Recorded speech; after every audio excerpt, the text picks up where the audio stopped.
Good evening, party people, and welcome back to the Bar with an X. How is everybody doing out there this evening? I'm excited. I'm very excited for this one.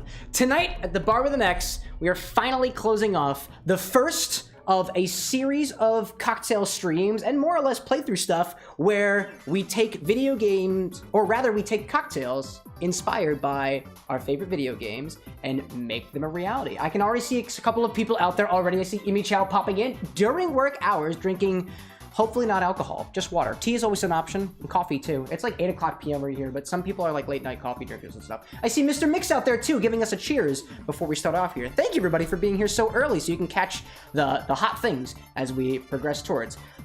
On the first order of things, I don't want to just make you wait until the very end. I'm sure everybody's kind of wondering, perhaps, what the heck we're going to do after this. What we're doing tonight is a single cocktail for every single Crystal Star. That includes the Crystal Star, the Diamond Star, the Ruby Star, the Garnet Star, the Emerald Star, the Gold Star, and the Sapphire Star. There will be 7 cocktails that we make this evening, all original creations by here, the Bar with an X.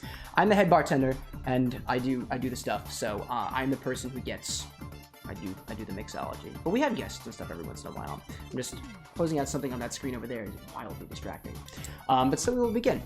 The next playthrough, as I will announce now, for Cameron with an X, is, drumroll, I was putting foreshadowing and stuff everywhere. The drumroll for the next play series is going to be Dream Daddy, a dad dating simulator. Just in time for Valentine's Day, we're going to be doing drinks for all of our favorite dads. I think there's actually 7 of them too. I think that's just a coincidence, or I could be miscounting there. There's either 7 or 8 of them, and don't ask me who all those dads are. I haven't really looked into that yet. But we'll be starting that on Monday at the usual time, 8 o'clock p.m. Eastern Standard Time. And we'll be picking it up from there. And at the very end of our Dream Daddy playthrough, we will have a cocktail stream just like this with all new graphics and decals and whatnot, featuring drinks from that instead. And then we'll see where we take things after the fact.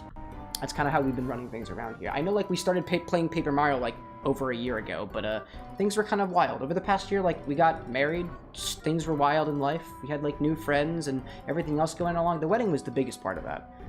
But shall we get things started over here? I think we have. So if you're ready, I'm ready. Let's kick things off. So the first cocktail, the first star that we're going to go over this evening is the Diamond Star. The Diamond Star is the first crystal star that you obtain as a party in Paper Mario and the Thousand-Year Door, and you find it at the very end of the Petal Meadows arc, where you gain Koops on your team and you fight the mighty Hooktail. Hooktail, we have a cocktail for. It was a risk on a grasshopper because she kind of hates like crickets and stuff. And actually, I found out by, I think it was a comment, that she's afraid of frogs in, I think, the Japanese version of the game, which I had no idea about it, or else those cocktails might have been wildly different. I can see some cheers coming in from the YouTube side of things. Still don't know how to put those up on my screen yet. But the Diamond Star grants Mario and his party the ability to use the Sweet Treat ability. And the Sweet Treat cocktail recipe is this one, right up here. I added a little current recipe indicator because I realized I don't write things on the board anymore because I'm apparently just lazy. But this is actually more work than just writing something. And the chicken scratches, I don't miss the chicken scratch, to be honest. It's just more clear, too. And you can follow along with the recipe, too. If you happen to have these ingredients, I wouldn't tell you not to try to follow along. If you do, go for it. The Diamond Star grants the party the ability Earth Tremor, actually. There's another ability that you get at the very beginning of the game when you obtain the star map.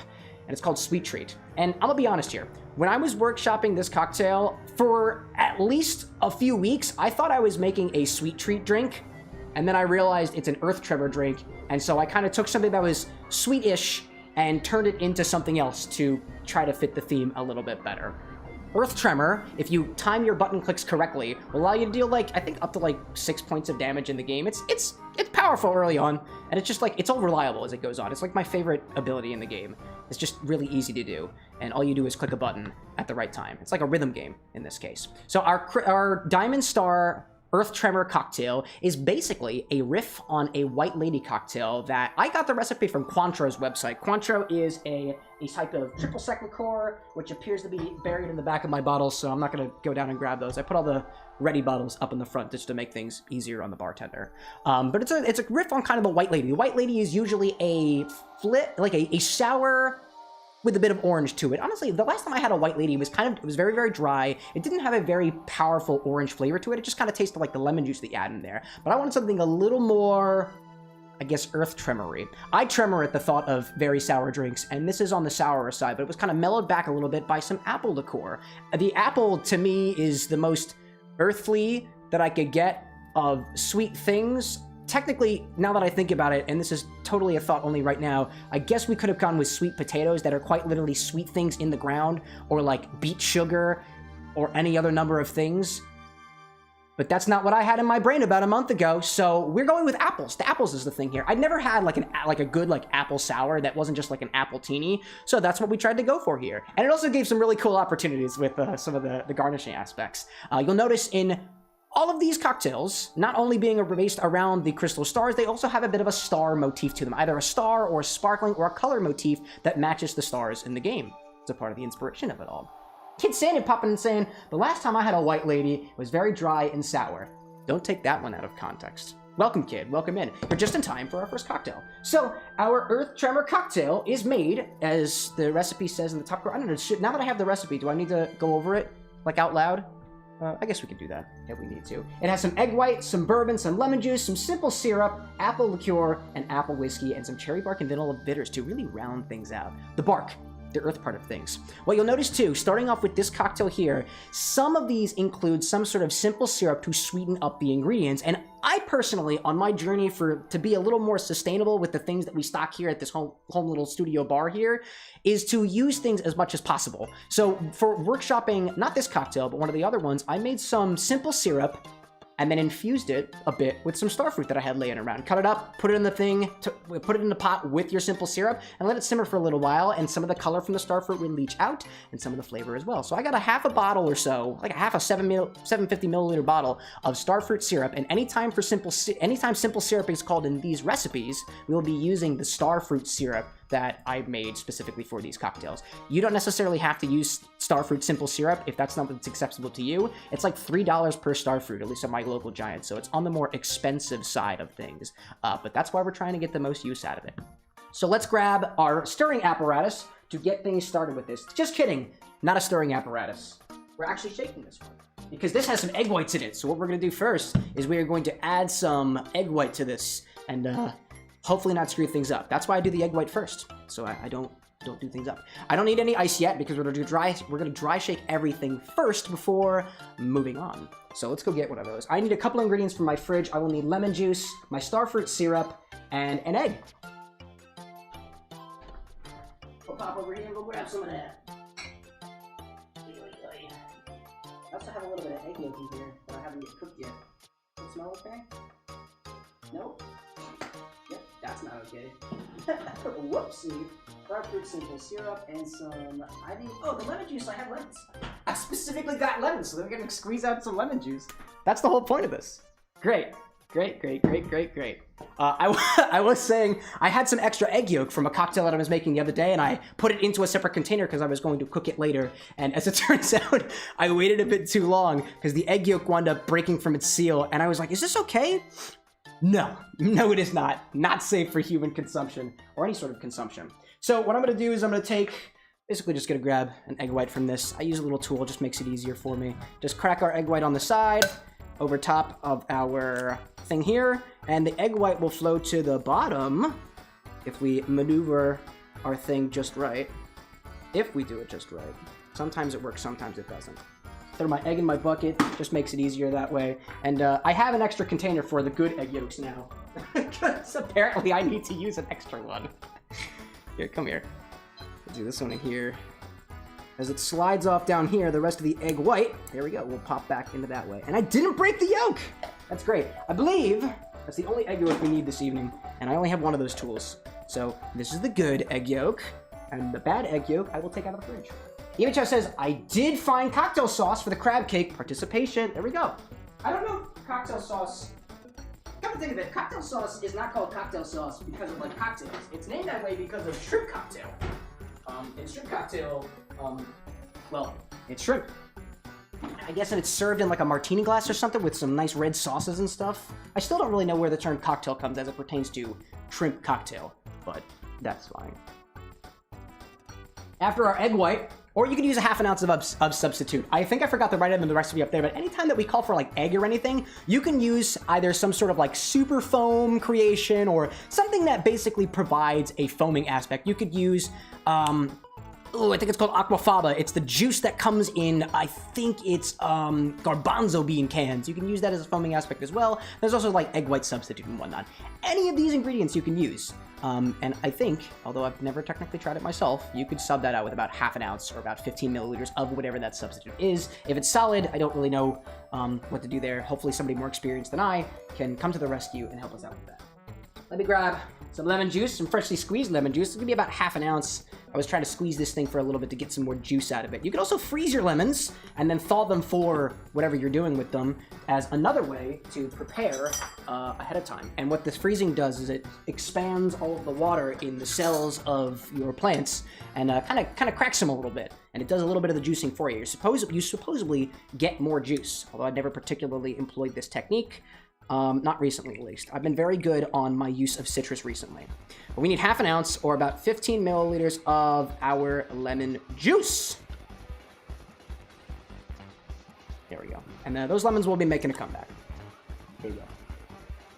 So let me actually put those off to the side over here, and we'll be coming back to those lemons eventually.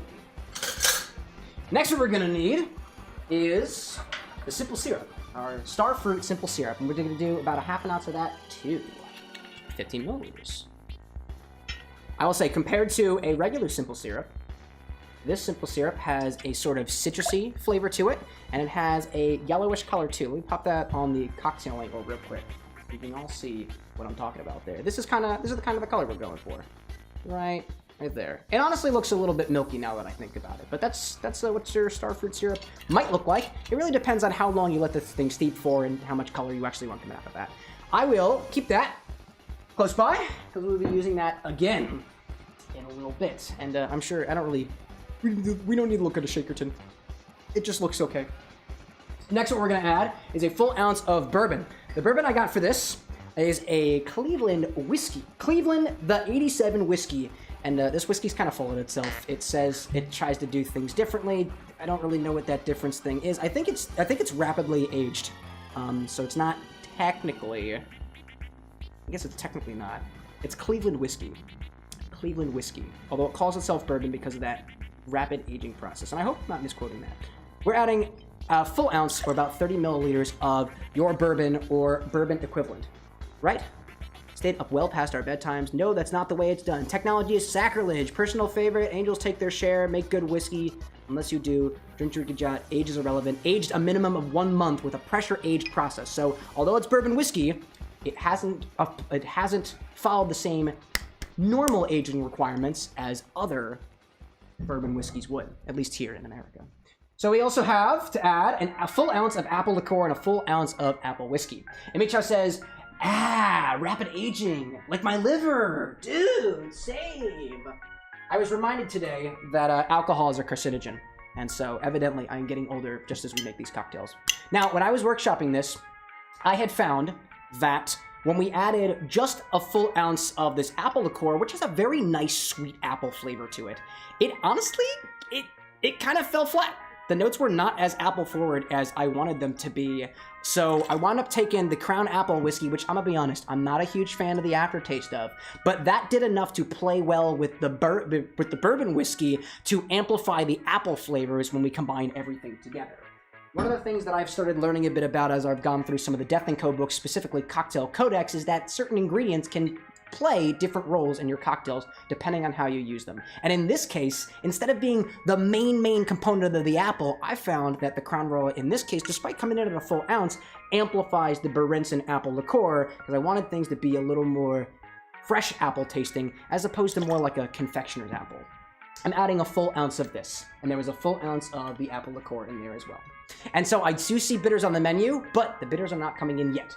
Those will be at the very end for not the taste component for the most part. It'll be on the sight and smell component of the cocktail. So we're gonna dry shake this first. Just gonna combine our tins together, and we're just gonna do a dry shake on this. Trying our best to hold this tight and just give it a shake while keeping it very tight There is pressure on the inside of this because it's getting warmer because all the components are mixing around and emulsifying a little bit. And the outside is relatively colder than that. So this thing wants to pop open. And once I feel it getting thick enough in there, I will bring it back over here and release the seal. It's gonna pop a little bit. There we go, just like that. And then we'll grab some ice cubes from the fridge and we will wet shake this. I don't know of anybody else who calls it a wet shake, but if you dry shake first, it's gotta be at least a moist shake or some other type of wet shake after the fact. So that's the colloquialism that I use. I will tend to use a full cube for this and a couple of little cubes. I'm working on ways to making grabbing ice for myself easier.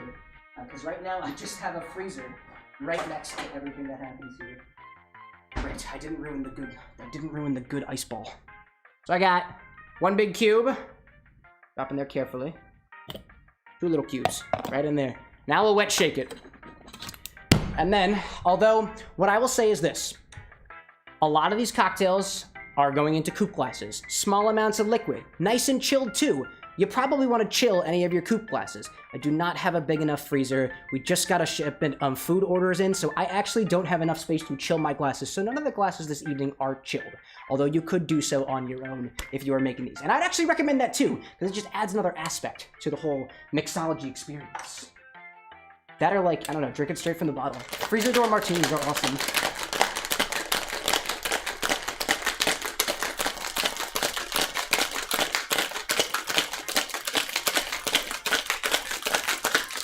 All right, now that we got that, let's grab ourselves one of our glasses. I'm specific about my glassware now. This is, what are those ones? I'm gonna need some other garnishes too. So we'll grab our glass, pop that over here, switch the angle around a little bit. We can watch as things go. This is our glass of choice. Pop this open. We're gonna double strain this because we can, because we're fancy. Because we can do whatever we want to. Now we're double straining because the egg white in there, just in case you got some eggshells, there's probably some other scientific reasons behind it. I can't quite articulate what those scientific reasons are, but I'm gonna do it anyways. You'll see as this thing pours out, we'll have a cool foam that appears at the top of it. This is for our Diamond Star. Our Diamond Star apple type lady drink. Earth Tremor. There we go. There's a beautiful, beautiful foam that's up on the top of that. And I'm gonna adjust the angle real quick because what I wanna show y'all is the garnish for this. Pop this down. Let me adjust so we can see more of the top of the drink because I got a little show to put on. Don't spill, don't spill, don't spill, don't spill, don't spill. Hello there. Now what I'm gonna do is grab one of the things that I was prepared for this. It is a crystal star. Actual crystal stars in the flesh. Actually, not that one. It's an apple slice. There we go. It's not this container. Which container is it? There we go. It's this guy. So what I did for this is we have some candied apple slices. These guys, candied apple slices. Essentially, you cook them in some simple syrup. Let that simple syrup reduce to the point where it is really, really thick. And you let your apples sit in there for a little while until they can become transparent if you do it correctly. I did not really do it correctly. And if you can, we're going to take the apple and try to cut it in the shape of a star. See, my apples here actually have a little coloration in the center where I can actually see some little spokes that almost look like stars in there. I'm not sure if that appears very, very well on the camera, but I'm gonna try as I might to kind of cut my points around it. Okay, or it just breaks like that. That is a very finely candied apple. So instead of doing that, I'll just eat it. And I'll grab another one. Because I did try making actual stars out of this, but they shriveled up and they looked disgusting, so this was my live attempt. We'll take the most curled one out of all of them and try to float that up on top. Damn, look at that, it floats. Yes, it do. Then what we'll do is grab some cherry bark and vanilla bitters. And although I don't get the star effect that I wanted, I am gonna get the bitters effect that I want. At every point, I add 1 drop of these bitters.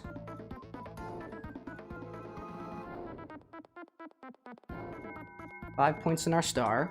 These cherry bark and vanilla bitters smell amazing, like fresh cinnamon. It is delightful. And I'm gonna grab a little toothpick. There's a little bit of art in the center. Let's see if I can make this look even better. I hope that shows up. And I'm just gonna kind of take my marks and push them to the center.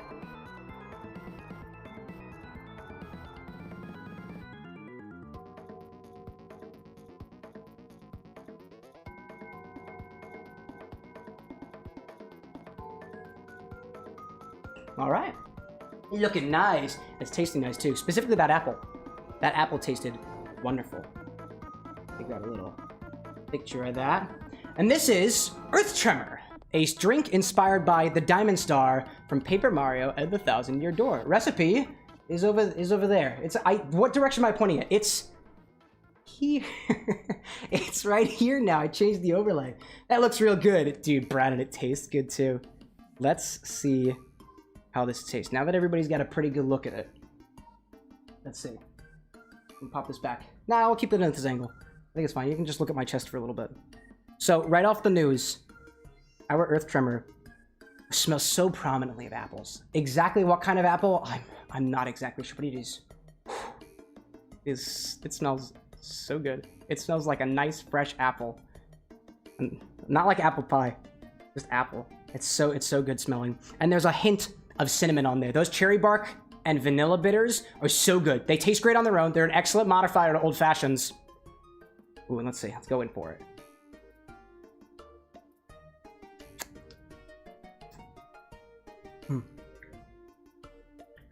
Bourbon forward, balanced sourness, very apple. It's a little bit like a Fuji apple, I think. Not a Red Delicious, definitely not a Granny Smith. Maybe a little golden.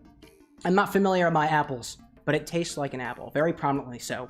And those slight notes of the notes of the bourbon translate into something that is cinnamony, a little bit vanilla-y. And those bitters kind of up that there. Because this has an egg white in it, it's got a beautiful, beautiful gradient on it. And only from the top does this really look diamond-like. Does it look white-like? On the bottom, it's got a yellowish to it, but it still counts. I promise that it still counts. But that dryness is coming in from the egg. So it's a little dry, it's slightly tart, it is very apple forward, and it's got those notes of vanilla and oak and otherwise to just carry the whole thing home. This is not very tremory, in my opinion. But if you are suffering from the tremors and you need something to calm thyself, if the apple groves call your name, this might be what cures you. I love that. And the foam is also very tasty. The foam is it's the tartest part of the drink. The foam itself is what's giving that dry tartness. And then the bottom, the actual liquid, carries through the sweetness. And it's not super sweet. It's not prominently sweet. There was only just enough simple syrup in there to more or less balance out the lemon juice, which is really all I want in drinks like that. Life in Croydon says, very pretty. Thank you. No, you. Brad saying, I'm being lazy and opened a bottle of Elijah Craig Private Barrel, and I've not had it yet. Our local Bourbon Small Plates place has the cherry bark vanilla bitters, and they are one of my favorites. They are by Bittercube, and so far, I don't think I have any other Bittercube bitters aside from these cherry bark and vanilla ones. And I picked them down while I was with my family on vacation the one time, just because I was curious of what they would do, and that was one of my first intros to bitters. Oh, actually. The surface tension, check this out. The surface tension has finally broken on that candy apple. So, actually, it's gone now. So really cool thing to note there, actually. The surface tension from the foam was keeping the candied apple slice floating up on top for just long enough for us to take a couple of sips of it. Evidently, I think because of the curve, it had a bit of a boat-like characteristic to it. It wound up getting in, completely sinking the thing. So, R.I.P. R.I.P. But if you were drinking this entire thing, you've got a very tasty piece of candy at the very bottom of your glass. Technically speaking, too, some of that sugar on the outside of the candied apple is going to infuse into the drink over time. So as it comes down to temperature, the foam will kind of dissipate a little bit. You'll perceive a bit more dryness because it's gotten a lot warmer, and some of the sugar will just kind of like go into the liquid. So depending on what part you drink first, I assume the foam will be the last thing standing. That is our Earth Tremor cocktail, the first of our Crystal Star inspired drinks. See a couple more people walking in. I don't trust that coaster. This coaster's way too bent. I don't trust anything with that. So we'll take this thing that uses a crab. This coaster brought to us by the National Aquarium for Baltimore. That's where Anna and I took our mini moon right after our wedding was over. We'll push that over there. How much farther do I got? Pikachu, you want this one? There you go. There we go. I'll see a few more people walking in here today. Much appreciation for your presence. We have 6 more cocktails this evening, all inspired by the Crystal Stars. The Diamond Star is out of the way, and we'll move on to another star in just a moment. So actually, if there are any mods out there, I have a new toy for you. This little thing that you see up here, this current recipe tab, is actually linked to a small database that I've got running over here. And for the mods and myself, anybody who I trust enough with this ability, we can actually cycle through recipes. So if anybody wants to see any of the recipes that we've covered so far, there's 7 for this evening, the commands to work this are as follows. Exclamation point next to go to the next cocktail, which I'll request you to do now so we get to the next cocktail actually. Back, exclamation point back, will go back a cocktail, and if you go too far, it'll swap all the way around. So now that we're on next, you can see that there is another cocktail up there now. If you do exclamation point recipe and a number, it will go to that number in the list. There's 7, so it's 1 through 7 for this time. And exclamation point set will allow us to set how many recipes there are. There's no real point for y'all doing that because I don't think anybody really knows how many recipes there are except for me, but it would be greatly appreciative. And for anybody else out there who wants these recipes to take home with you, if you put exclamation point sips over here, it'll paste it into chat in a way that you can copy and paste it wherever you want to and spread the word. If you would like to tag us at the Bar with an X or myself individually, you're more than welcome to do so, but I by no means require it because honestly, I'd be more curious for you to tag me if you modify it, so I know what you did with it. Because this whole thing is we're just a single chapter in the story. And I want things to move on from there.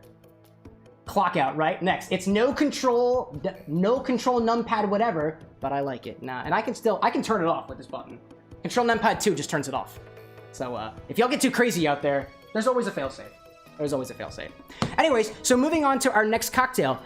Or rather, our next Crystal Star. The next Crystal Star that you obtain in Paper Mario and the 1,000-Year Door is the Emerald Star. You find the Emerald Star in the tree of the big tree in Bogley Woods. It starts with Mario trying to search for the next Crystal Star in some forest, Bogley Woods, and he follows a puny into the tree who shows him the secret entrance, brings him inside, and there's a bunch of goons inside the tree. And so essentially, long story short, Mario gets rid of the goons inside the tree, saves the little punies, has a kind of altercation with, the other guy, Lord Crump, and gets a Crystal Star out of it. The Crystal Star gives you the ability Clock Out, which when executed properly, will immobilize all of your enemies. The inspiration for where this cocktail came from was inspired by a bit of a conversation that I had with Anna. I was just trying to come up with an idea of it. I was kind of talking to her about the different abilities that you get, and I mentioned Clock Out. Clock Out being that it immobilizes enemies, and she's like, yeah, it like puts them to sleep. And I was like, no, technically, sleep is another status effect in Paper Mario and the 1,000-Year Door, but to each their own. I like the idea, because one of the things that I kind of wanted to do was play a little bit more with infusions. So what I have up here is the precursor for what this cocktail would become. I'll switch the cocktail angle so you can see what I'm looking at here. I have these small little bottles of chamomile-infused rye whiskey and chamomile-infused pisco brandy. Pisco brandy is a grape brandy from, I want to say, I can't remember. I'm gonna look at the back of the bottle. Was it Brazil? Might have been Brazil. Where's my pisco? There's my pisco. There we go. Behind all the bottles. Barsal is from Pisco. Yep. Peru. It is from Peru. Excuse me. I don't want to misquote myself on that. And there was some tequila too. I just wanted to see if we took chamomile and let it sit in these spirits, whether we get something good. I let them sit on a ratio, so we had a ratio of about a single gram, so 1 gram to every 20 milliliters of liquid, and we let all these sit for about 2 hours before the flavor became a little too intense. The idea for the rye whiskey came from one of my cocktail books. Evidently, I think Death & Co. has a cocktail that they use some chamomile-infused rye with. I wanted to do something different. I went with the pisco, and then I had some tequila that I used, but it was really cheap tequila, and it wasn't actually tequila. It was some mixed. It was a mixto, which uses a little bit of tequila and some other gunky, weird shit in it. So I wound up trashing it because I wanted actual tequila in this. That stuff can be used in other drinks, but it's not what I wanted for this one, so I scrapped it. That's just the cost of mixology. Sometimes you just don't like the thing that you do. But when comparing the two, I thought that this pisco went better in this drink. So I'll put the rye away for another time as we continue with the rest of things. Now, in terms of the idea that this is supposed to be a sort of sleepy time thing, it puts your enemies to sleep, it immobilizes your enemy. I've got the idea of using some sleepy time tea as a kind of reference for the clock out cocktail. So the other flavors that come to mind when I think of sleepy time tea includes like lavender, or like bitter valerian root, or chamomile flowers, or mint, for example. There's a couple different things that go into like sleepy time tea. I don't really know the science behind it. I don't really know much about it at all, but I Googled it, and that's what I found. I also took a bag of Sleepy Time tea, and it did tell me that it had chamomile in it, it had some mint in it, and I think it had valerian root in it. And I don't have valerian root, but I did have gentian liqueur, which is also another root, a root of a flower, and it wound up melding really, really well together. It was wonderful. Consumption? Oh, dude, I'm going for this. Thank you, life. Oh, it's so good. Oh, it's so tasty. There's so many more cocktails tonight. I can't just do this all at once. But so, to capture those flavors of Sleepy Time, we've got some lavender in there. We've got some melon liqueur in there, and not because that has anything to do with Sleepy Time tea, but because it needed to be a green drink, so I wanted just enough green to make it look green. And also add a little bit of sweetness. And then we had some gentian liqueur in there, as well as some special bitters that did have some lavender in it. And I reached for it because it really did round things out. So that's the one that we went with. Did I have any more notes on the clock out? Stop time, stop, melon, sleepy time, old fashioned. Yeah, kind of followed the old fashioned recipe because it doesn't have any vermouth or anything in there. So, Brad says, don't worry, we have points to work that body as the night goes on. There we go. There we go. Nothing's been redeemed yet, but in any case. So we have, on the one hand, we have slow infused chamomile pisco, and we also have lavender infused gin as another recipe, as another ingredient in here. And actually, this lavender infusion was not done in the same technique as I did this infusion over here. This infusion for the pisco was a normal infusion. You put solute into solvent, let it sit for a while, let time do the talking, and then filter it all out. But instead for this, I got myself a new toy the other day, and it's a cream whipper, or a whipped creamer, specifically. And what you do with this is you take your solvent and your solute, you put it inside the container and you crank this with nitrogen charges, which will build the pressure in the container, so it quite literally takes your solvent, the alcohol in this case, and pushes it into your solute, into the little lavender flowers, and then when you release the pressure, it kind of rips it all back out for a rapid infusion. I have some nitrous charges over there. I'm not going to show the example on stream this evening because it's a new toy and I'm still kind of figuring it out, and I'll just show you the final result. We'll play with this later. I promise this will come back eventually, and I will show you all how this thing works once I get a little more familiar with the tool that I have. So we have rapidly infused lavender conniption gin, which is this purple gin that was actually a contribution by one of our beautiful viewers. More than awesome. We met up for dinner, or for lunch or something, and he handed this one off to me. And this is such a bright gin. It is such a beautifully, beautifully floral gin. And you know what goes well with that? Actually went really well with the lavender, so I was very pleased to try this out. I tried it with two different gins, a cheap London Dry and the conniption fell up on top. It wasn't actually my idea to do this. It was Amy Chow's idea, because she was helping me do a little bit of mixologying, and I was afraid it was going to take away the color, but it does turn out green, because purple plus green, or blue plus green, just kind of makes it green, and it keeps it that way, and I'm a fan of that. Brad does the I do the poorer things into things strain to make my Earl Grey gin at home. I'm jealous of the fancy CO2 thing. It's actually technically N2O, which is nitrous oxide. But, you know, semantics. But hey, I made that happen. We had lunch or something. And Imichi made that happen. Both of our contributors are in here, so thank y'all out there. Any sort of contributions that we get here at the Bar with an X, I try to use in things. And although not everything winds up making it out here, I try a little bit. So we have 2 of our ingredients so far. The other remaining ingredients are our melon liqueur, which is specifically our Midori, a fresh bottle design from Midori. Thank you for that, I guess. And then some gentian liqueur, which is a Suze. And I shared with y'all on Monday that this is the first bottle of Suze that I've ever laid my hands on. It goes so well with tonic. It is bittersweet. And I would even say it's more on the sweet, on the bitter, ever so slightly. And I freaking love it. This is wonderful. So, and everything winds up going together pretty well. What we're gonna do is we'll start things off by swapping the angle around so I can show y'all the stirring technique. It's where you put things in a container and you stir it around. Who knew? I knew. I was the one. Adjust this so we can get it nice. There we go over here. I'm gonna grab myself a cube and start things a-stirring. I'm hitting ABC tomorrow to pick up more Fernet and some sauce. This is a good idea. Now, I've never actually had, one of the things I wanted to get Seuss for originally was to try a light Negroni, but you also need Lillet Blanc for that, and I've never gotten Lillet Blanc before, so I just don't have it, so that is okay. Pop a cube in there, we're gonna add all of our ingredients, then we're gonna stir. We're gonna stir. We're gonna stir some more. So first we'll start out with 2 ounces of our rapidly infused lavender gin, because I decided to rapidly infuse this one. I'm hoping I have a full 2 ounces. It might be the whole damn thing. Ooh! Got a little bit more. Can we top that off? Yeah, dude, I got a little bit more. And because of whatever science was happening over here, I don't know if it was the nitrogen specifically, or perhaps the lavender, or something else in the process, this is blue. Because butterfly pea flower is a pH indicator. It responds to the acidity. It gets more pink when it is acidic. It gets more blue when it is basic. This is apparently a bit blue. That might change as we add some of the ingredients to it.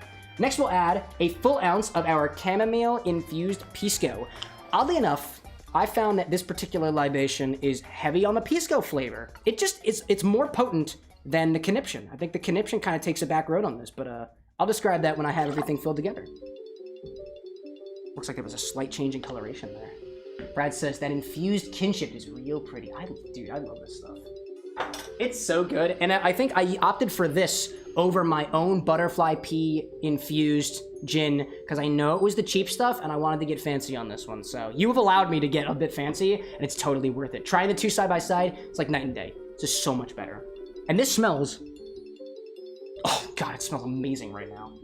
Next, we're gonna add just a half an ounce of our melon liqueur. You're gonna watch the color change, and it's gonna be a little bombastic. Because despite the fact that we're not adding that much green stuff, this is a very potent green. So it keeps that. There we go. Just a complete color. I mean, that might actually layer a little bit, but once we get this thing stirring, it keeps that kind of weird green color. Brad's saying, oh, it is a wildly affordable bottle too, which is good.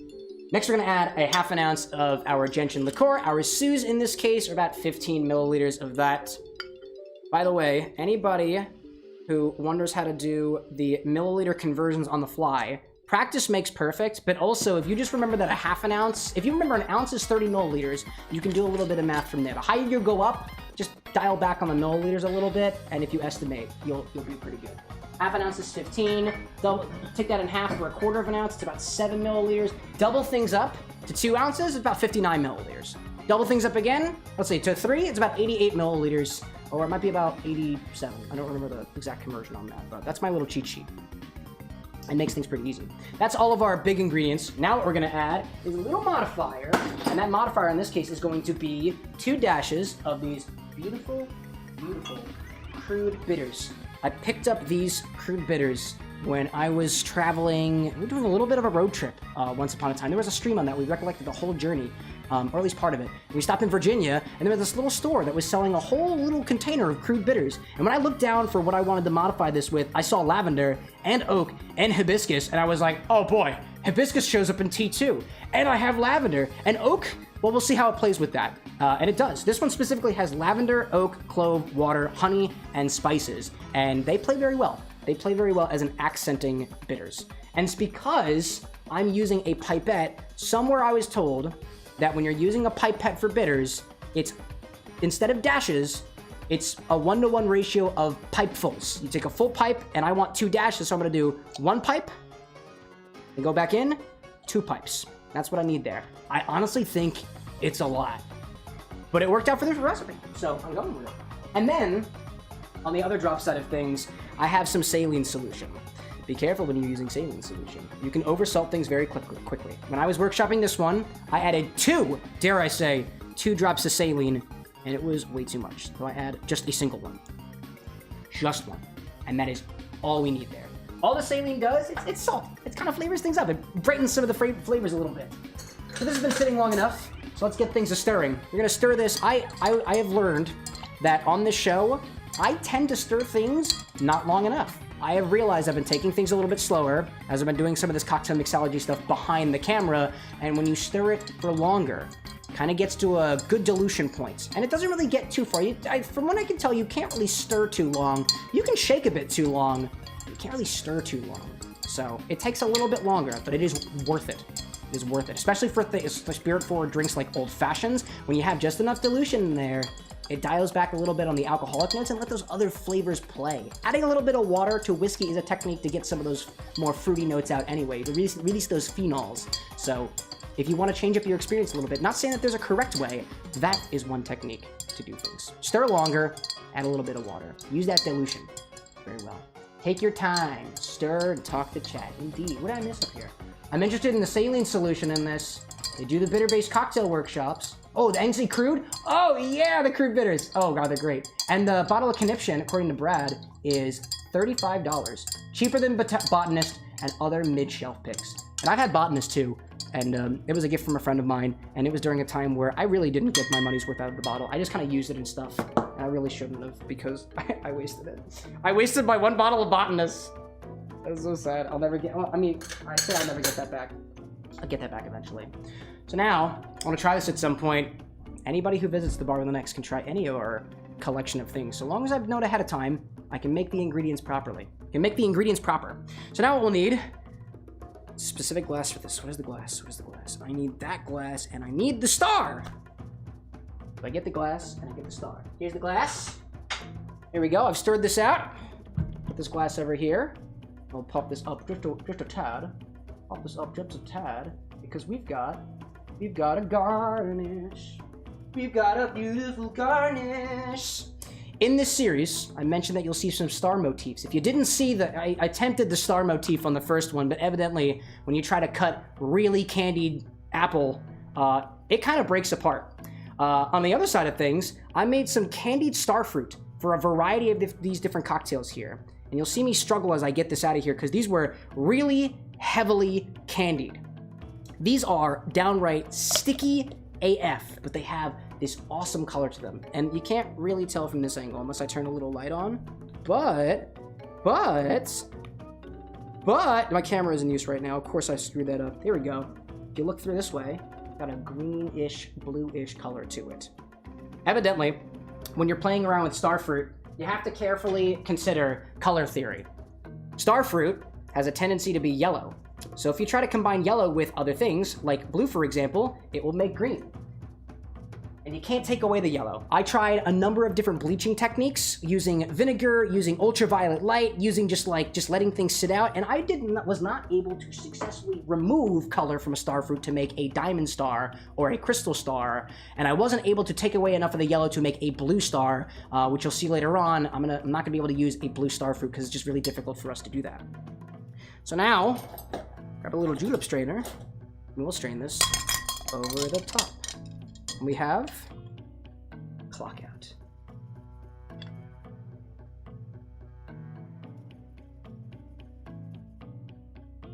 There we go. Excellent. This is our clock out cocktail. From your angle, it's looking a little yellow there. It looks green from my perspective, so maybe I need to change things up a little bit. But it's kind of swampy. It's a little swampy looking. I love a sassy star garnish. Thank you, Brad. Your kind words mean a lot to us. So this is what we got here. It is a green, sleepy time-ish inspired, old-fashioned type recipe. It's got a little starfruit that's been candied to all hell. It smells good. It smells like the Pisco. It smells a bit like the Star. It smells like the Garnish. Who knew that it did?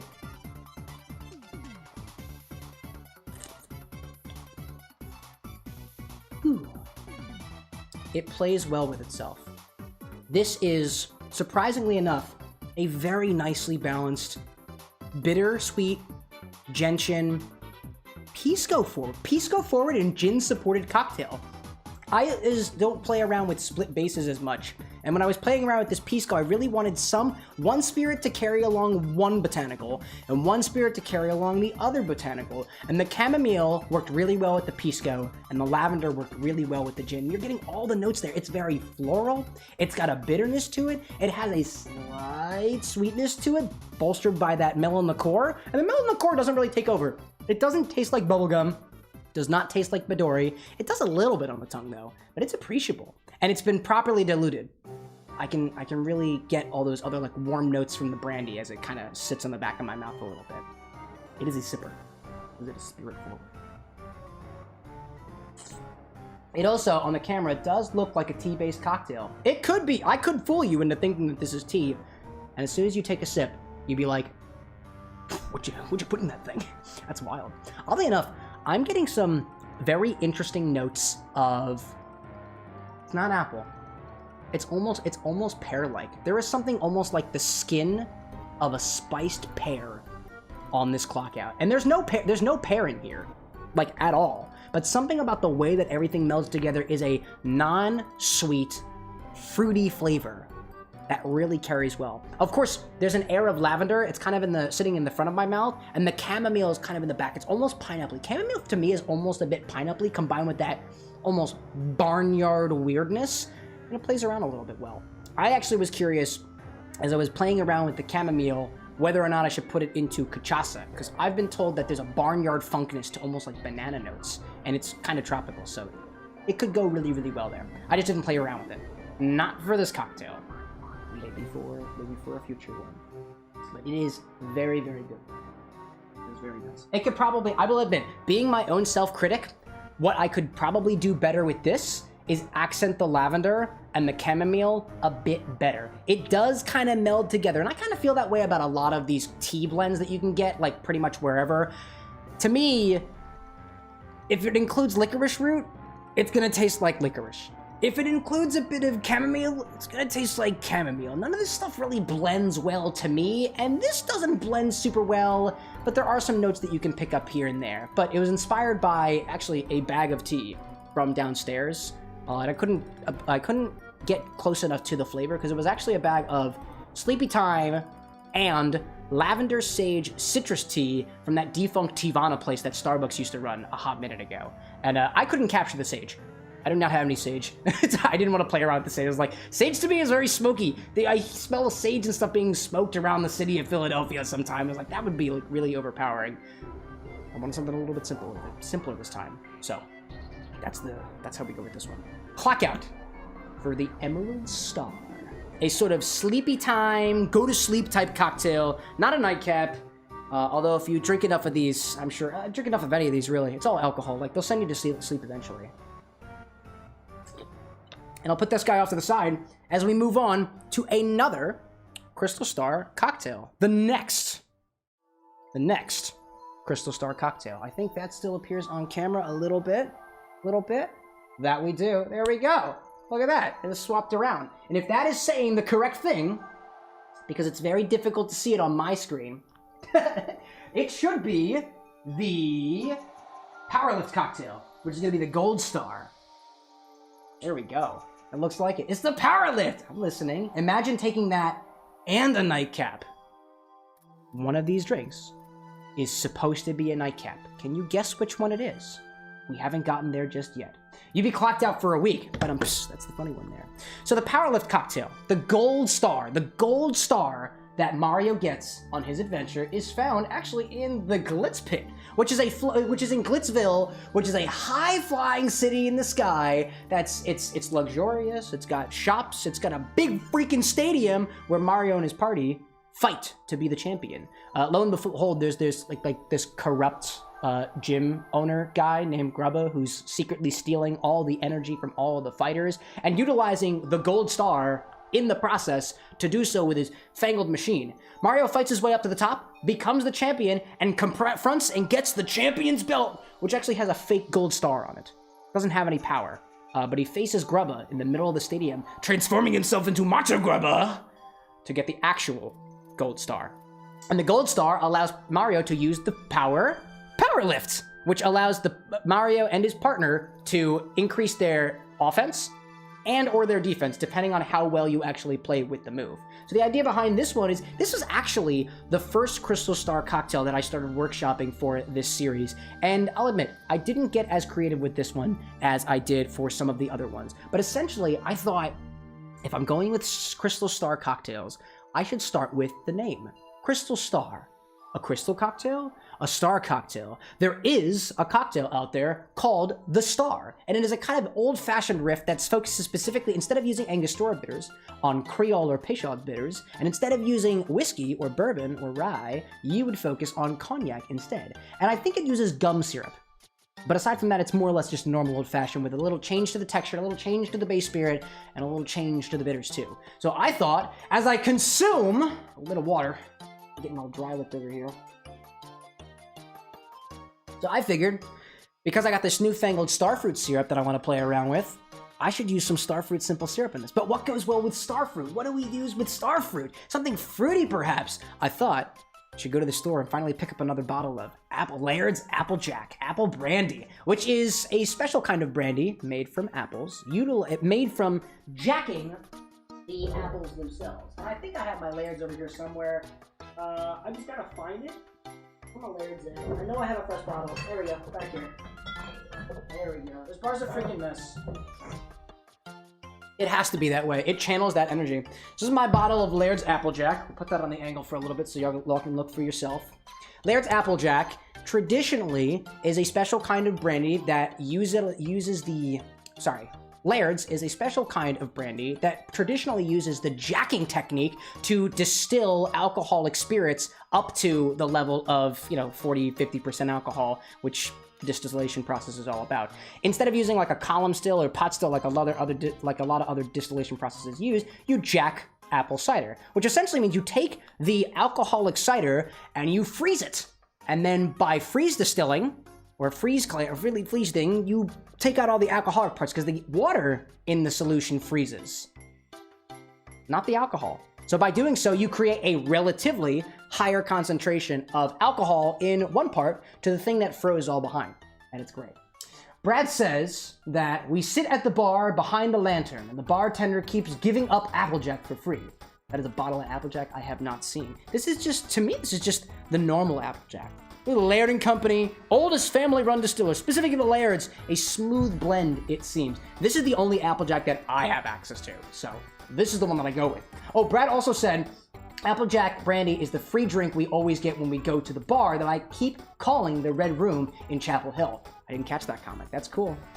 Share your bar requests. Share your bar recommendations, because there are people who live everywhere. There are people who live all over the world here. And actually, what I do with everybody's recommendations for locations that we should visit, I actually put them in my little Google Maps and I say, I want to go to this. So when we actually go to those locations, I can actually stop by and sample the terroir of the area, the taste of the area. That's what it's all about. And I tend to put most of my journeys in our Discord server and also on my Instagram stories too. Instagram is just the easiest thing for me to use, and I love the community enough to bring them along for the ride. So that's always the fun stuff there. So what we're going to do with this Applejack is we're using this as the main component in our sort of old-fashioned Starfruit Applejack thing. Or at least that's what you may think it is. I was actually wrong. The Star is actually not using, I looked at my recipe here, it is not based on the old-fashioned. It is based on a martini, actually. Because instead of using, it's not simple syrup and spirit and bitters. It's spirit, vermouth, and then syrup, sweetener, and bitters. So I was incorrect about that. Let me take that back a little bit. Correct myself on that. But so this cocktail, a riff on the Star, called the Power Lift, uses Applejack as its base, and uses sweet vermouth, Starfruit simple syrup, and some Creole bitters. I got some special Creole bitters down here. It is all stirred, and we do things on the bottom. I don't have a lot of stirring apparatuses, so I'm going to take the stirring one that I used already, and I'll do a little bit of cleaning on it, just to make things easier. I need to get more of these things.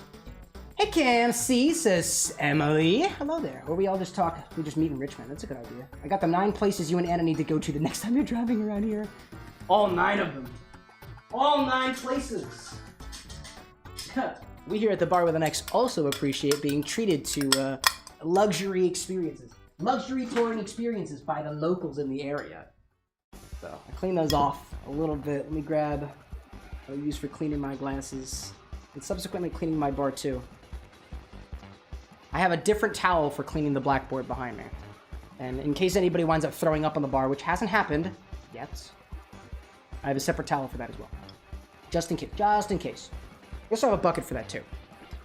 But generally speaking, yeah, the bucket winds up getting used as trash stuff anyway, so it's usually pretty okay.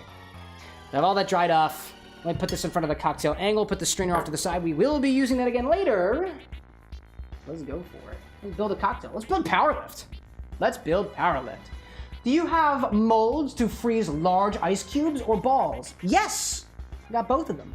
I have some bald ice cube makers, and I've got some not so bald ice cube makers too. And actually, I should have kept my mouth shut, because you'll wind up seeing anyways. I spoiled the ending. I spoiled the ending for everybody. So, this was the first Crystal Star cocktail that we wound up making here, which was a lot of fun. And I was like, as soon as I had this properly, I was like, this is really good.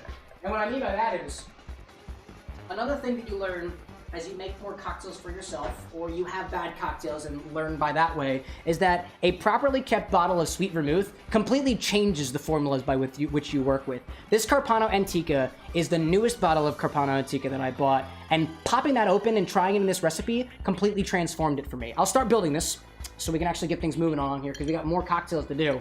But when I tried this recipe out and originally workshopped it with a kind of old, kind of month-and-a-half long old bottle of Carpano Antica, I was like, this is a weird cocktail. It's not really balancing very well, and I'm not a big fan of it. However, when I tweaked it a little bit and I got a fresh bottle because I ran out of the old one, it fell into place. It was like a jigsaw puzzle piece that just like fell into place. Like, wow, this is actually really good now. What's the difference? A properly kept bottle of sweet vermouth. Sweet vermouth is an aromatized wine, and eventually, with long enough, it will wind up going weird. It will oxidize. It will change its flavor a little bit. And what would taste like some awesome chocolate and ripe cherries kind of tasted a little bit vinegar-like and just very muted fruit notes. So I'd recommend refrigerate your bottles of sweet vermouth. And if you have some inert gas to put on top of it, I don't know if this stuff actually works, but I believe in it. And it keeps things fresher the longer. That's what I would recommend for your sweet vermouth bottle. This is going right back in the fridge because I value this bottle of sweet vermouth very much so. Sometimes I value it more than my own life. No, not really. I see Brad saying, you can't be sick in the bucket. The bucket is a valuable member of the bar family. He's also got the United States Ice Cube Maker. I do have the United States Ice Cube Maker. It is missing at least half of the Northwest right now, so. But it makes great for stirring, but you have to pop every single state out. It's very, very bothersome, so I don't use it very often. So next, in addition to our Applejack Brandy and our Sweet Vermouth, we are going to do just a touch of Starfruit Simple Syrup. We do not need a lot of this. Honestly, there is enough sweetness from the Sweet Vermouth to make up for anything else. You do not need a lot of sweetener in this. I made the mistake of adding like a half an ounce of simple syrup and I was like, wow, this is not comfortable. And it depends on what kind of bar spoon you use too. This is a thicker bar spoon. So I use, this is probably the half that I was talking about. You don't need much. Honestly, I poured too much in my bar spoon. Just a little bit more, yeah, okay, that's fine. Nope, no more. I'm getting anxious. I don't want it. I don't want it anymore. No more sweetener! None of it. None of my sweetener. I don't want any more. There's enough sweetener from the Sweet Vermouth. I promise you that. Now we're gonna add some bitters on top of it, specifically some Creole bitters. Peychaud's bitters, at least according to one source, is a type of Creole bitters. Exactly what a Creole is, I'm not sure. And the bottle, back of this Bitter Truth bottle does not tell me any more. Somebody else can educate me on that. But I want about 2 to 3 dashes of that. They're red. They're red and they got notes of spice to them. Good spices, good spices. Now we're gonna stir this and we'll strain it into a glass. Which kind of glass? Let me check on that one. Did I miss any notes on power lifts? Yeah, I wrote in here old-fashioned template. That's just wrong. That's wrong, Cameron! Cocktail mixology with correction. We like to correct ourselves around here. Also, we promise it's not all Granddad. It's not. It's just Applejack. Let's give that a stir with a fresh bar spoon, because I don't want it to be so. I don't want it to be enough. I don't want it to be too much. I almost missed a little bit. Am I measuring the jigger? Put that behind me. I want to use that again later. Give it a stir. Hang around for a little while. Turn to the person on your right and say, "Hello there, person. Are you enjoying the stream?" And when they don't give any constructive feedback, flip them off privately, and then talk to the other person. "Hey, are you enjoying the stream?" "Oh, the sound's a little odd." "Well, is everything else okay for you?" "Oh, the drinks look good?" "Thank you. Thank you." Bar guests. What can I say? Alrighty then. So, that's... Feels good. Feels good. Feels nice and cold. For me, I find that with some of my thicker bar spoons, that when I feel like... This might not make much sense, but when I feel like there's more space in between the ice cube and the walls of the glass, I know that I've stirred more or less enough. You can always stir more. There's not really any detriment to that, but I know that I've stirred more or less enough. Sufficiently. It's a 10 out of 10 stream experience. It's so kind of you. Now that we got that, let's go grab ourselves an old-fashioned glass. What kind of old-fashioned glass? I got one with a mustache on it, but I'm gonna turn the mustache around because that's not the point of this. If this works, I'm gonna be so happy. Life, this is what I was talking about. I have some ice ball makers that are cheap. I have some other ice ball makers that are not so cheap. And if done excellently, you can encase fruits inside of your clear ice cubes, and they're beautifully, beautifully, beautifully, beautifully clear. So if this works out, I'm gonna be so happy. And that is facing exactly the way that I want it to right now. This is a perfect photo moment. No, the strainer! Perfect strainer moment. Pour that over top. And it should look clear underneath the liquid. Oh, it's falling around! No, wait, it's floating, it's floating. Yeah, it is. There it is. Wow. Do you have a mug with a full beard? Do you have a mug with a full beard? I don't, unfortunately, Jay Swizzle. I wish I did. Yo, to everybody out there, Jay Swizzle also does mixology streams. Pop that man a follow. His bar is even more splendiferous and beautiful than my own. Let me tell you, it is awesome. Let me give that man a shout out. I have a command that does that. Isn't that awesome? Did I do it? Did I do it? Yeah, we did. Jay Swizzle, does your bar have a name? Because I don't know what the name of the bar is. Okay, did we get a picture of that? This is beautiful. Thank you. This is legit. This is so cool. Oh, I don't have the... No! I'm going to take a... Oh my gosh. I'm going to take a screenshot because I don't have a good angle. I don't have a good angle over here. This is our... No, stop turning. Stop turning. I can't make it turn. I literally can't make it turn. That's insane. All right, let me try to... I'm going to do a selfie with this thing because it is... Ooh, I love this so much. This is a beautiful looking cocktail. Honestly, from my angle, you can kind of see the lines in there a little bit. It's fine. It's fine. It's gonna be just fine. This is our power lift cocktail. This is our power lift cocktail. You could, from here, technically modify things to add a bit more stuff over top. You can add your bitters at the end, if you so choose to, depending on how forward you want things to be. This is all nice and mixed for me, and we're gonna try it. But you could also garnish this with a citrus twist. But I didn't add a citrus twist for this one because I didn't know what it was going to be like when I actually tried it here. So if it feels like it needs one, I will add one. But right now the recipe does not call for it. Oh, right off the bat, it's got those beautiful, beautiful smells of the sweet vermouth. It is so aromatic. It is almost raspberry-like. It's wild.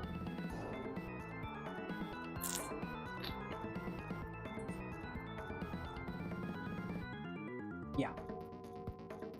Yeah. No? Yeah. Okay. Okay. Yep. Okay. I got it. I got it. I got it. I got it. I'll do an orange peel on this one. I'll do an orange peel on this.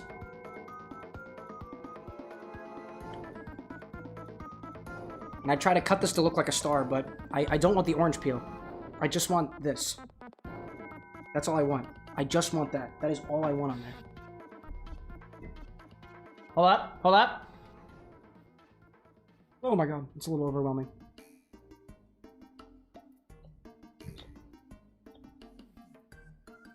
Okay. Little off the mark. But I had to try it. A little off the mark. I had to try it. I wouldn't recommend the orange peel. I thought of it. I tried it. Not really hitting it for me. It's lovely. It is like a sweeter, more fruit-forward old-fashioned. There is like almost a candy sweetness on my tongue from the Starfruit simple syrup. That just the little tinge that we put in there. It tastes like the candied Starfruit as I was cooking them up a little bit, taking some bits and some bites of them every once in a while. It's lovely. And despite the fact that there's so little of the syrup in there, it melds so well with that balance between the sweet vermouth and the Applejack. I was a little, honestly, a little afraid to swap out the cognac with the Applejack, but you try it, you play with it, and it's equal parts too. And if you have the good vermouth, it winds up standing out there. There's some small notes. There's a dryness that's almost like chocolate. There's a sort of almost savoriness that is like a ripe fruit. Exactly what that fruit is. I smelled something a little candy-like. I want to say apple because of the Applejack, but it's not as apple as, let's say, the Earth Tremor was. So I don't want to, based off of that comparison, I wouldn't say it tastes like apple. I'd say it was almost citrusy. It was almost citrusy. You could say it tastes like Starfruit, but I'm a little less sure on that. But anyways, this is one of those, I'm really proud of the presentation on this one, so I'm relishing in that. And now that the orange has subsided, it's a little good, but it's still kind of off-putting. What kind of chats did I miss? I haven't named the bar itself. I would just call it my home bar. Does this have a licorice flavor due to the bitters? Creole bitters use anise. It's very possible that the Creole bitters are adding licoricey notes to it. I'm not getting much licorice there. To me, when I think of when I think of anise, I think of licorice. When I think of licorice, I think of like black licorice or even like a little bit of a red licorice, and I'm not getting any of those licoricey notes that I would amass to anise. If there's anything there, there's a dryness that could be being accented from the Creole bitters. But for me, at least the last time I taste tested this, that dryness was coming from the vermouth. But different strokes, different folks. Your mileage is gonna vary depending on what the makeup of your taste buds are. So for me, it's a little more on those dry, almost sweet fruit notes, where other folks, depending on how sensitive you are to the flavors of the bitters, could be playing with something a little bit different. I also added like a smidge of simple syrup in here, and that was all I needed. But again, like I said, to each their own. Excellent question there, Jay Swizzle. Brad's saying my home bar is called One More because, you know, what about one more? I love the mentality there. This bar is called the Bar with an X because I am Cameron with the X, and this is the Bar with an X. It's spelled X-B-A-R. At least that's the way I like to do it. And if you think I'm just being cheeky with it, y'all can respectfully shove it. Because there is, and I don't know if you can see it from here, there is an X on this bar. If anybody wondered where the X on the bar is, it's right here. This is the X on the bar with an X. It's right here in the middle. And it is always covered by my bar mat. So if y'all wondered, what the heck is the reference? This is the reference. That, or it might have just been total coincidence that there just so happened to be an X in the middle of the bar, and I'm just full of shit. One could be so possible. I have not seen the X on the X bar, and I've been there. It's hidden. It's secret. It's secret. You've seen the X on the Bar with an X guest book, which for some reason is not behind the bar right now. It's over there on my desk. Anna finished her book? Yeah. Celebrate! Anna finished another book. She's addicted. And for addicts, we have a really broken party on. Holy shit, that's oddly appropriate. No. No. That was wild. Squats? Oh, it's exercise time. Anna, would you like to do squats with me? Here we go. Here we go. Oh, I'm gonna crack it. All right, well, we're done with the Gold Star cocktail. Would a mod like to bring us in and segue to our next cocktail? 6. Next cocktail. That's how we do it. 9. There we go. You watching my form? 10. Y'all can join along with the squats at home if you want to, but I'm not gonna force you. You're drinking. If you're following along with one way, you're drinking already. I'm not gonna force you to do anything else. You can just sit there and enjoy it. 15. 16. That's a really big star. That's a really big star. It's a Starfruit. 18. 19. 20. Okay, we're done. That's 20. Thank you. Who did that? Brad? Thank you. Do the celebrate finishing a book. Do the squats. That's great. All right, I'm totally following along. Perfect. So our next cocktail, if my calculations are correct, you should read whatever you want to. Reward yourself. I only have 4 of them. Binging is okay in moderation, because even in moderation, we moderate moderation. That's called temperance. Translated yet. And this is me expressing tolerance. Virtuous. A virtuous bar we do have. Go for it. No, I have some. Temperance. Temperance. Virtue is spelled Vixrtue. Anyways, so if we did, can I see them after stream? Excellent, excellent. So, if we were on the Gold Star, the next point in our journey, as we move from Glitzville, is we go to somewhere a little more spooky, a little more scary. Take a little sip of that drink. Consumption. Do some water this time. Thank you, life.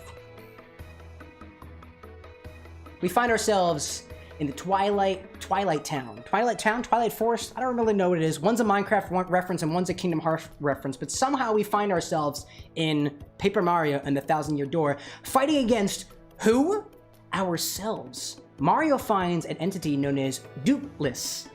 And the only reason I forgot to pronounce the P there is because it's missing until you find it at the bottom of the creepy steeple, where you do find the letter P and can face the demon by his name, Dupliss. And after you do so, the party is rewarded with the Ruby Star and the ability Art Attack, right?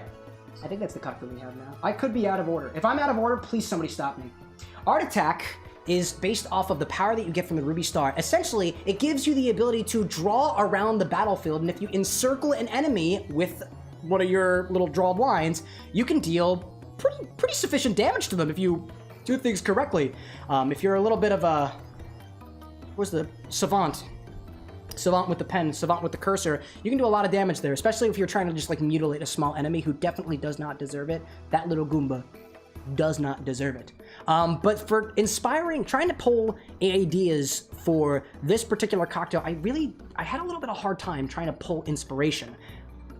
Art encompasses so many different things, and to say that I pull from any particular art to inspire this drink experience would just be minimizing the entire miasma, dare I say multitude of miasmas, that is the multiverse of all arts. And because I try not to be a pretentious asshole, I tried to go to the game for more inspiration. Ruby Star. Ruby? Ruby? Ruby Port? Ruby Port Wine? Took it easy on this one. Or at least you thought I did. This is Ruby Port Wine. This one's Cockburns. I think it's freaking hilarious. It's called Cockburns because, hey yo, your cock burns, go see a doctor. Or drink, I don't know. I'm not your doctor, so you can do whatever you want to. And now we get our Kirschwasser. That we do. What the heck is a Kirschwasser? I'll tell you what a Kirschwasser is. So I actually went to a book of mine to try to pull some inspiration. I liked the idea of, for the Ruby Star, to use Ruby Port, which is another type of fortified wine. Port, sherry, Madeira all fall into these categories here. And like technically speaking, a vermouth does too, but vermouths have a little extra stuff added to them. They're aromatized wines. And just like the technique I used on the sweet vermouth, I'm gonna use it I've been using it here for our fine Ruby Port to conserve the flavor of this. And I haven't been super duper good on this one. So it's a bit more oxidized, but some red wines actually get a little bit better when they oxidize. And for this particular cocktail, I would actually recommend doing this for your cheap, fine Ruby Port. It's actually very affordable because you don't want those flavors to be as potent because it clears way for another ingredient that we'll include in here, which is our Kirschwasser, which is German for cherry water. It is a cherry brandy. It is calling this, saying that this tastes like cherry is like saying vanilla tastes like a tree. Or saying like oak tastes like vanilla. Because like oak doesn't really taste like vanilla, it has common flavor elements that makes it woodsy in a way. This has common elements with cherry. It's also distilled from cherries, and although maraschino also kind of tastes like cherry, it's like a different kind of cherry. It's like the pit of the cherry almost, in a way. And it's got a very, has a light and oddly forward flavor on other aspects that I never really consider about the cherry. I see Willpower popping in on the YouTube side. Hello there. What is your favorite crystal star? Willpower is our local Paper Mario the Thousand-Year Door expert, and dare I say savant. So if anybody's got a favorite and has good reason behind it, I think it's probably going to be Will on this one. Welcome in, sir. Welcome in. So for what we also have here, in addition to our Ruby port, is we pull some other aspects from it too. We also have, and I need to find them down here, because I know they are here. No, they are here. Whoops, hello there. We have some peach schnapps, as well. As you traverse the chapter in the Twilight Town, Twilight wherever, you can stay at the local inn in the town. In the town. It's a pun thing there. Don't drag on it, Cameron. I'll try not to. If you stay at the inn, you receive a Peachy Peach, and I think it's the only place in the game where you can actually get a Peachy Peach in Paper Mario the Thousand-Year Door. When I was workshopping this, it was very, very dry. And I added some lemon juice to it, so it was a little sour too, and it wasn't really balancing out for me, and I needed sweetness to come from somewhere. And these peach schnapps they're peach schnapps. They're generic fruit sweetness, and it worked well in here, relatively speaking. So let's build this thing. This is shaken and strain. We're using some lemon juice in there, and oftentimes we find ourselves shaking anything with citrus in it. There is something to do with the ingredients that we add to the glass. I don't exactly remember what the rule is on that, if there is a rule, or if it's merely a guideline, and some guidelines are meant to be broken. That's what our pirates would say. And our pirates are looking back on us, because we're about to get to them in the next Crystal Star when we get to the Sapphire Star, one of my favorites. Hard to say, says Will. Give me a minute for that. I'll take as long as you need to. We're chilling around here. Let's grab ourselves a shaking apparatus. I'll pull one from down here. And then we are going to stack things inside. Unlike what I did before, I am not planning on adding things to this glass without the ice first. I'm not dry shaking anything. So we're just going to add everything to here. I'll let the ice cool in one side of my shaker tin for a little while. And then we'll dump out any of the residual liquid for what we'll need. So we don't want to over-dilute the cocktail, which we are more prone to doing because we have been shaking things. I'm just grabbing some ice. I haven't gone very far. No, just around the corner.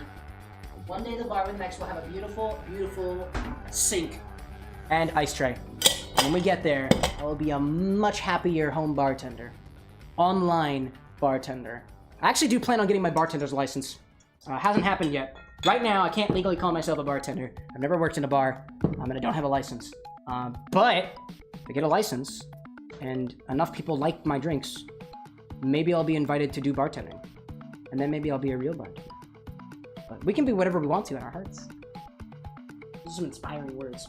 We're going to take 1.5 ounces of our ruby port, and we're going to pour that into the side of the glass that I did not add the ice to. We're going to let the ice do its dilution on its own, let it sit for a little while. Honestly, these, sometimes depending on the environment, there's not actually a lot of ice that comes out, so it actually winds up working okay. So I need a full 1.5 ounces. And I only have one measuring jigger that has a line for 1.5 ounces, so I struggle with this a little bit.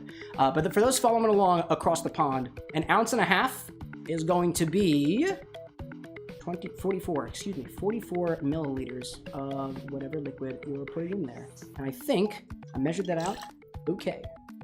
So we have 1.5 ounces of our port wine. This thing's oxidized enough, so I'm gonna real quick go down and get some of my inert gas. Cap that off. Actually, between you and me, this port wine has been sitting for so long that the cork was beginning to deteriorate a little bit. I strained this thing out, I cleaned it up a little bit, but this wine is technically corked. But it's fine. I'm the only one drinking it here, and what's a little extra fiber in my diet? 3/4 of an ounce we'll add of our Kirschwasser, or about 22 milliliters. This is our cherry components. I found, and I wonder if I'll get it as I sip it this time, a very, very, very interesting flavor combo. A very interesting flavor expression when I mixed the Kirschwasser and the ruby port. It was so intense Or rather, it was so surprising that that's why I built it around this particular combination. I was like, this is wild. And it is, in my opinion, kind of cool. It's kind of awesome. Kind of awesome. We have our Kirschwasser. We have ounce and a half of our port wine. We have a 3/4 of an ounce of our Kirschwasser. We'll add a half an ounce of our peach schnapps. Really only adding this because we want some sweetness, some nondescript sweetness. It's not anything too intense. Half an ounce of that, or about 15 milliliters. There we go.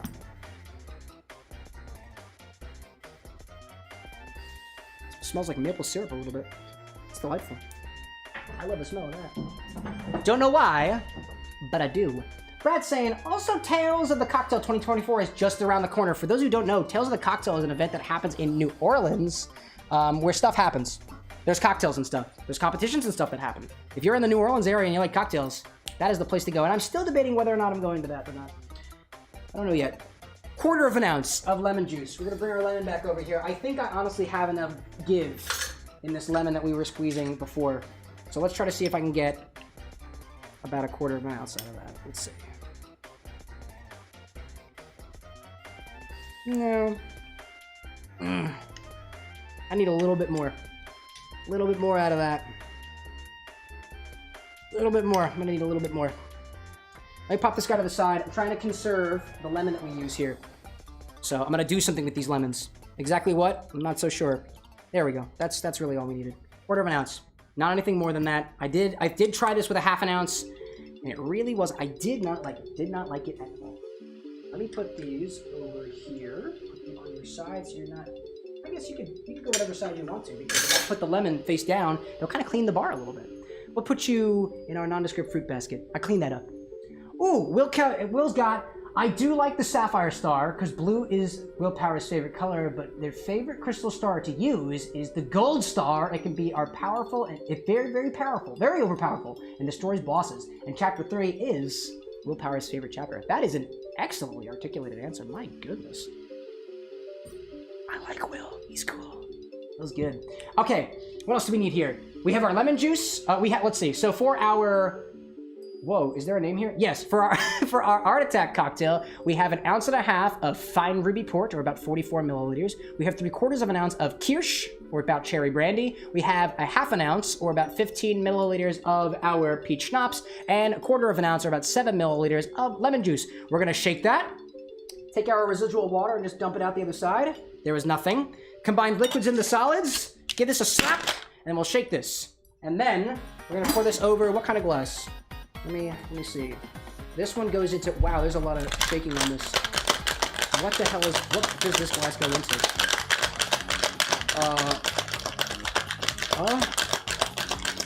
What? I can't, I'm reading my own notes and I cannot decipher my own notes. Oh my god.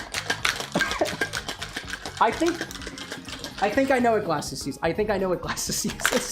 I was so confused. I was like, what is going on? I can't even read my own notes. Holy crap. Okay, let's go for that. Let me grab my glass. It's over here. If you chilled your glass, you get bonus points. I did not, because I'm a loser. Or I'm just different, I guess. What I got over here? I see Jay Swizzle asking, have you tried super juice your citrus? Not yet, Jay. I like where your head's at. I have not actually tried to super juice my citrus yet. And for those of you who don't know, you can be very sustainable with your citrus by, instead of squeezing your juice like you do now, you basically acid adjust not just the juice of the fruit, but the oils and the peels and the blended macerated pieces of the fruit to do something a little bit different. It's called super juice. If you Google it, you'll know what I'm talking about. You can do super juice. You can do like a lemon super juice. You can do grapefruit super juice. You can do lime super juice. Depending on what kind of super juice you're in the market for, there are different recipes, depending on how you want it. But I haven't tried it yet. Have you tried it, Jay Swizzle? Supposedly, you get 8 times as much juice. You need citric acid and malic acid. Malic acid being the acid that is most found in things like apples and stuff, and citric acid being the acid that predominantly flavors lemons. So actually, before I strain this out, let me grab ourselves our garnish, which is a candied red star fruit. Going back to the star motif. As I mentioned, a couple of star motifs going on here, and I have these red candied star fruits. To get that deep dark color, it's actually very simple. Burn it. Burn the sugar. Don't be afraid.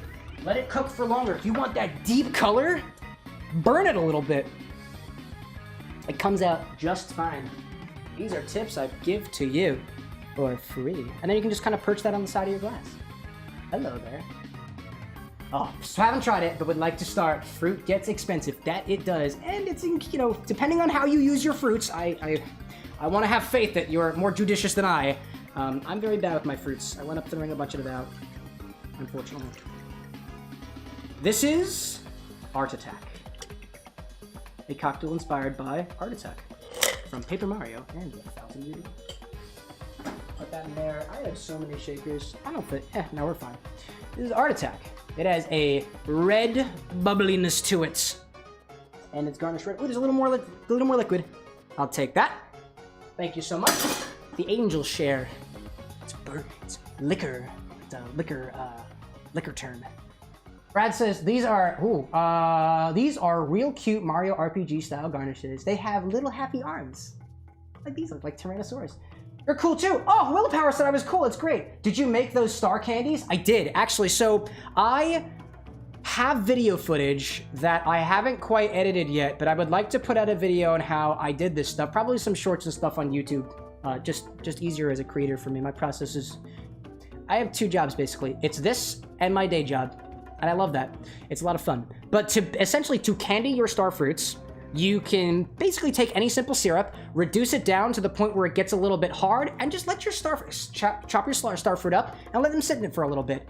If you want to dye them and make them different colors, I would recommend to use a flavored liqueur.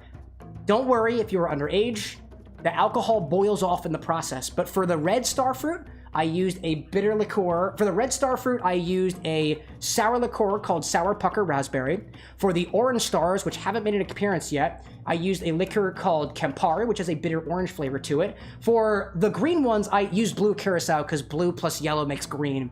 And I used it way too many times, and I burnt the shit out of it. And that's how we got the dark green color for the emerald cocktail, if you go back a little bit. And for the normal star fruits, you just use regular simple syrup, which you can combine in a 2-to-1 ratio by weight of sugar to water. Let that simmer for a bit, let it reduce, and when your star fruit becomes a little translucent, you can put them in the oven. Dehydrate them for a little while if you have a dehydrator. And you get some really, really cool stuff. Really cool stuff indeed. Disney Queen says multiple times with multiple coloring attempts. That is the way that we do it. They'll totally be on the Discord or on the Insta. I'll put them on wherever I am able to put them, and I might do some details. I have a blog too. I'm trying not to throw out all these plugs. If you're interested in the information, I'm trying to give you the one place to look, and it's either here where you are right now or one other place. Your option. But the blog post goes into a lot of detail, all the recipes and stuff that I use, and even more details than I do now because live streaming is an art, and my brain is a little when these things happen. So this is our Art Attack cocktail based off of the Ruby Star from Paper Mario the 1000 Year Door. It smells like the candy, so I'm gonna twist my nose a little bit. It smells like the kirsch. It's not, doesn't quite smell like cherries. It almost smells a little creamy like.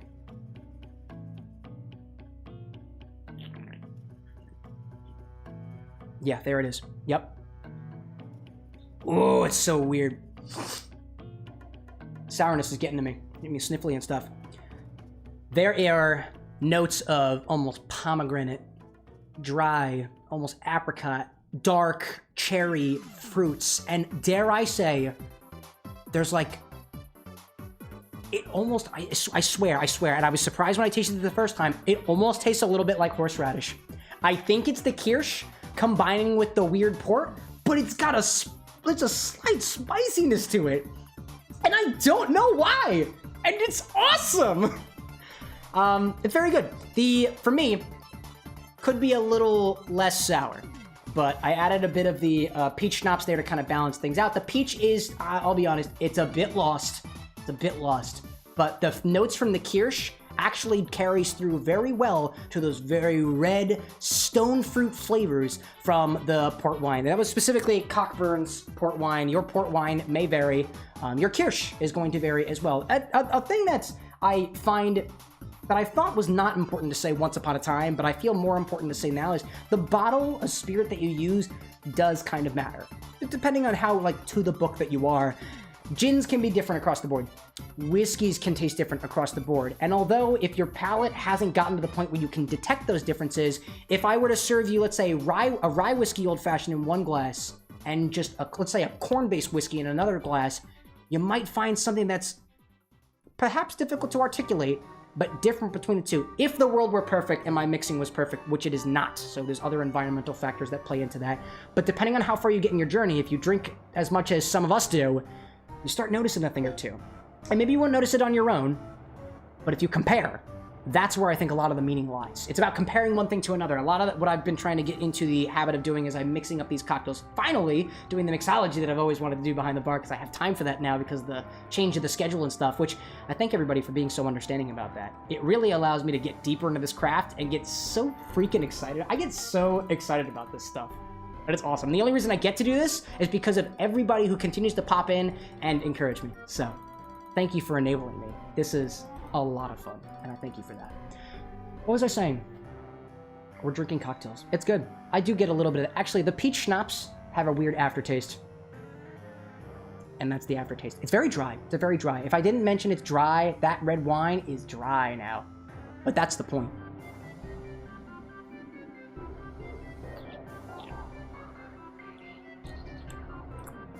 And there's, like, the lemon juice I can barely taste in there. There's just enough lemon juice to just counterbalance sweetness. It is lovely. I like that one very much.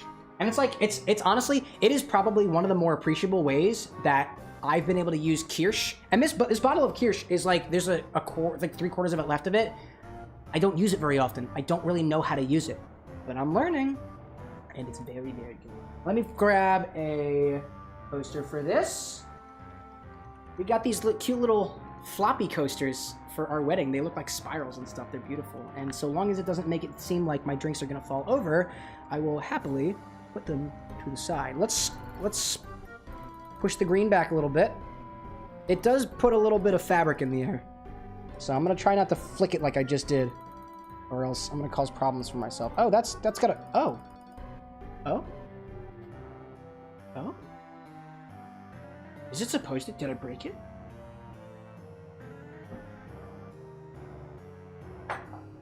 I'm gonna use this one that says blow me instead.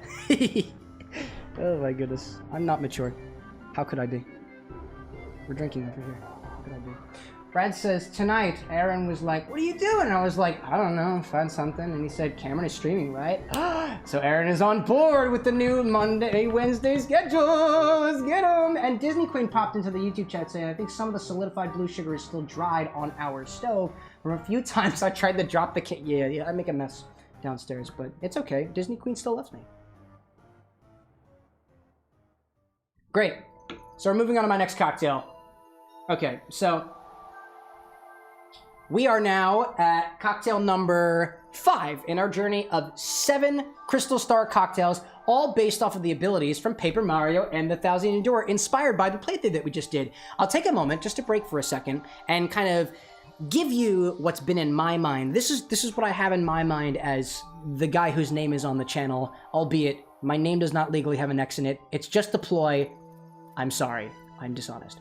However, what I'm trying to do now is get into the universe of the games that we play. A lot of what we do on the channel, for the most part, Mondays and Wednesdays, we have game playthroughs, and it's whatever game that we're currently trying to do around. I want to sprinkle some other things in there that are not just the main playthrough, because there are other creators that I'd like to work with and other things that I'd like to do aside from just the game stuff, but I haven't quite figured it out the way to crack my own code on that. So eventually I'll put updates out there of what we plan on doing otherwise, because we just had a really awesome workshopping session on Monday, and not every single one of them is going to turn into a playthrough. Some of the games I just don't know enough about, or I don't know how to pull stuff from. It'd be a cool challenge, but you got a schedule to keep around here. So for the most part, we pick a main playthrough series, we do a cocktail series based off of that game, and then we hop from one series to the other as we play through those games, putting ourselves into the universe as the characters, using the items, and visiting the locales that inspire a lot of the drinks that we try to make here. Not just by myself, we have other ex-bartenders who stop by every once in a while.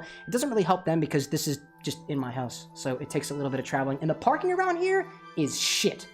But that's technically my fault now. Or rather, the fault of the state of Philadelphia, the city of Philadelphia.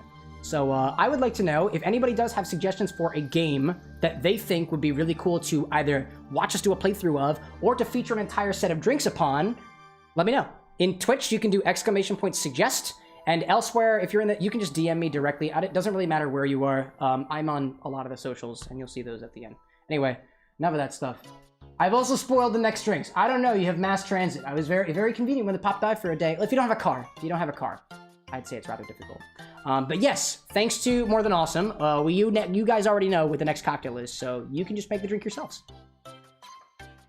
Just kidding. No, I'm really excited about this one. So the next star that our heroes get in Paper Mario and the Thousand Year Door is the Sapphire Star. We actually have to ride on a boat, get stranded on an island, and beat a dead pirate king. Technically, he doesn't actually die again, that is. And then he just kind of gives up the star willingly. The Sapphire Star gives Mario and his party the ability Sweet Feast, which is an enhanced version of Sweet Treat, which you get in the beginning of the game for just collecting the map that you get from Professor Frankly in the very first chapter. Sweet Feast, and a lot of fun workshopping. It started with what my idea was as a Sweet Feast. At the time, drinking a lot of cold brew coffee. I think I drink even more cold brew now, and I tried to play around with trying to make coffee blue, and I failed. I cannot make coffee blue. I can make coffee green by the same color theory laws that define, color theory laws, I say, not scientific at all, that wouldn't allow me to take these starfruits and turn them blue.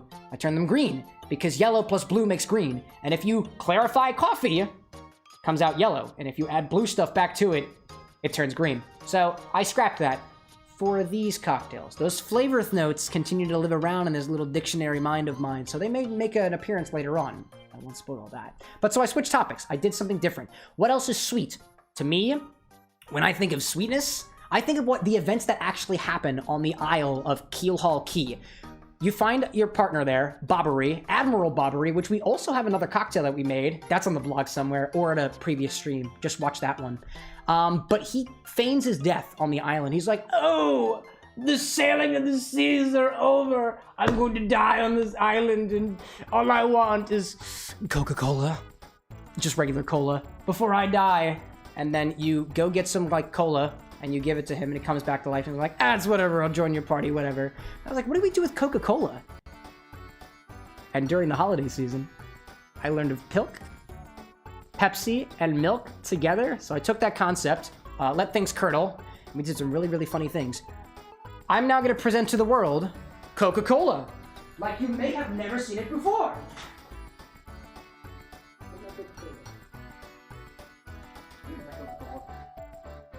Oh. Oh. Oh. Oh. Oh. This is Coca-Cola like you've never seen it before. Or perhaps never seen it before. I just realized I apparently inadvertently used this in place of the Simple Star syrup in another one of the cocktails. And honestly, I didn't even notice, so I guess that goes to show you whatever's about to happen here. This is Coca-Cola that has been mixed with heavy cream. So what you can do is you can take different things that are acidic and clarify them. Coca-Cola is acidic. It has like phosphoric acid and stuff in it. Heavy cream has cream in it and various other things. So if you take heavy cream or some other milk product and combine that with Coca-Cola, it will eventually curdle. And it curdles in a weird way. But I assure you, if you let that refrigerate for a little while and you let it sit, it will separate into one layer of gunky weird shit, which I guess you could technically eat if you're a masochist. And then some of this clear stuff on the bottom. And if you strain this out and clear it out over a coffee filter, you get this, which is clarified Coca-Cola.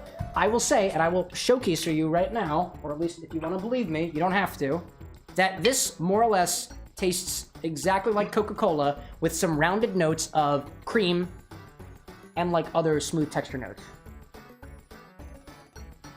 It's very mild. It's very mild. It's actually not as strong as it could be. But it's Coke. It's like a very watered down, non-carbonated Coca-Cola flavor.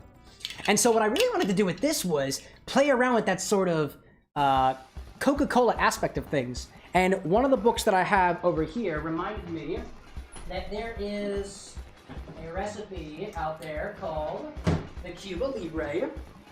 And the book is called Handcrafted by Caroline Boyk-Purdue. You can kind of see that back here. They have a page over here for the Cuba Libre, which is essentially lime juice, rum, and Coca-Cola.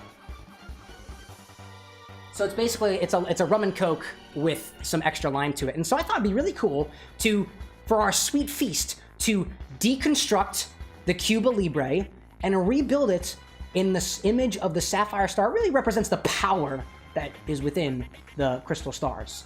At least that's what I think they do. And then we do something else to it. And then we put some sweet cream on top of it. This is a fun one, and probably one of my favorite drinks that I was able to workshop this session. Because as soon as it came to be, I was like, bro, yes! And it was awesome. So I'm gonna show you that awesomeness right now. So we're gonna grab ourselves a tall glass. Doesn't have to be too tall. We're not really doing too much. I built it in this glass here. And the measurements that I have up there are for ice in this glass. How many ounces are in this glass? I don't really know off the top of my head. I'll just show you. Essentially, we're just gonna take this and we are going to add a bunch of ice cubes in it. Many ice cubes as it does to get to the glass. We are building this cocktail over ice. And so long as you got to the top like that, you are more or less good. Then we'll come back and we'll start building this thing. To create this, we need a couple things that are in common with our Cuba Libre. We are going to need some white rum. Grab some down here. We got a full ounce of Bacardi. Really grab a new jigger. Full ounce, or about 30 milliliters of white rum. Trying not to spill it down the sides of our glass, merely into the glass. It's okay. Whenever people ask where the rum goes, I know exactly where it is. And it is spilled on my bar. We're gonna add a full ounce, or half an ounce, excuse me, of coconut rum. I have Malibu, but actually, creator Kevin Kaz just put up a wonderful video about how to make your own coconut rum. Good coconut rum. And it's essentially either sous vide method, use a little cream of coconut, a little bit of coconut water. You're basically using all parts of the coconut. Half an ounce, or about 15 milliliters into your cocktail. Then we're going to add half an ounce of blue curacao. This is the blue part. This is the blue part of the cocktail, or at least a part of it. The blue part comes from the blue curacao. Who knew? You need 3 ounces. Or sorry. Whoa, not 3 ounces. Holy crap! That's later in the recipe. Half an ounce, 15 milliliters. There we go. That's a little more blue than I imagine. Look! It's the Sapphire Star! It's blue! I love blue things! And we also need lime juice. Freshly squeeze some lime juice. I got a lime. I've got a squeezer. Let's go for it. Put 2 and 2 together. Let's make it happen. Make it happen. Half an ounce or so? I said a half an ounce, right? Yeah, I stand by that. About 15 milliliters of lime juice. My lime juice actually looks a little blue because there's a bit of residual stuff in my glass. There we go. Add a little bit more color there. Take this lime, come back to it later, perhaps. Then we're going to add 3 full ounces, or about 88 milliliters of the clarified Coke, and then top that with club soda. I'm not ready to do that just yet, because there's another piece of this that we have to prepare ahead of time while this kind of sits for a little while. It's going to get a little diluted. It's okay. That's why we save the more like finessed measure with your heart stuff to the end. The idea is because the carbonation is gone, more or less, from this clarified Coca-Cola, we're going to add it back with club soda. But first, we're going to do another thing that I think is really cool. I'm going to grab myself a spare glass over here, and I'm going to teach y'all how to make pretty much any kind of cream that you want to. At least this is the method that I've been following. Take just about an ounce or so of heavy cream. And I'm gonna grab another measuring jigger for this, because it gets a little dirty.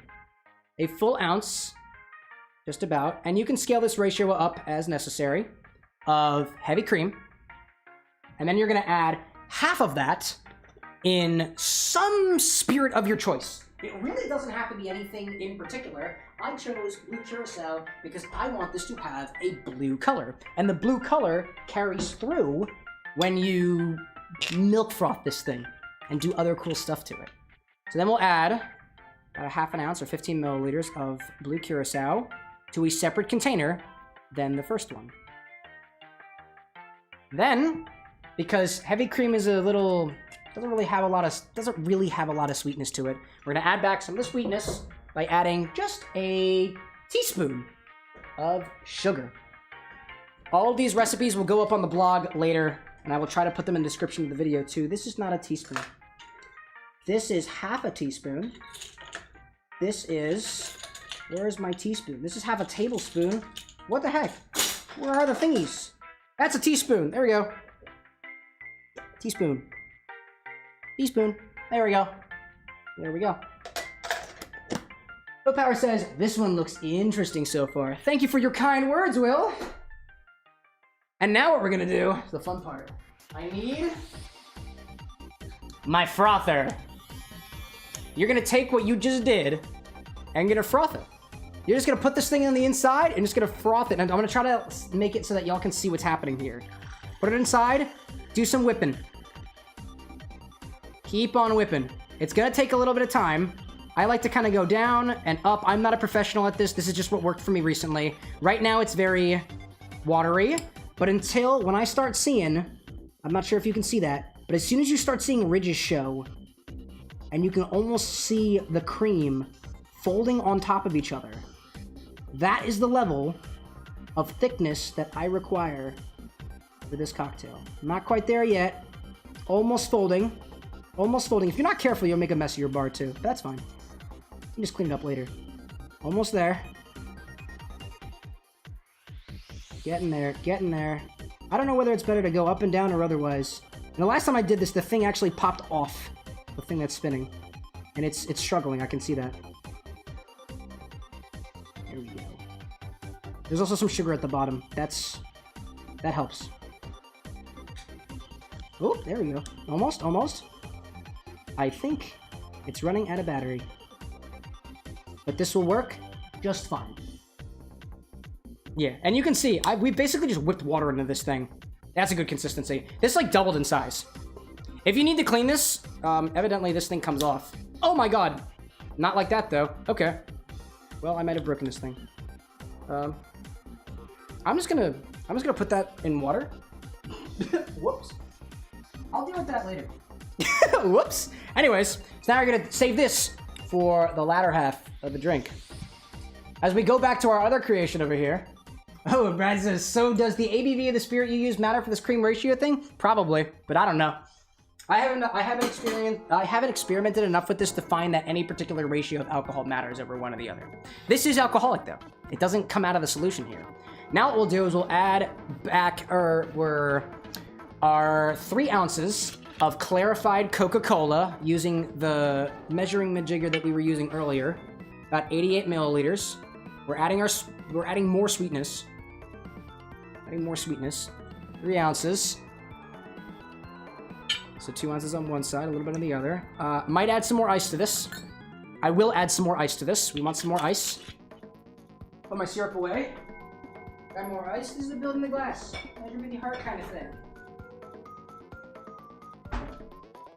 Let's add 1. Let's add 2. 2 more cubes. That will help us when it comes next. I'll grab a straw ahead of time.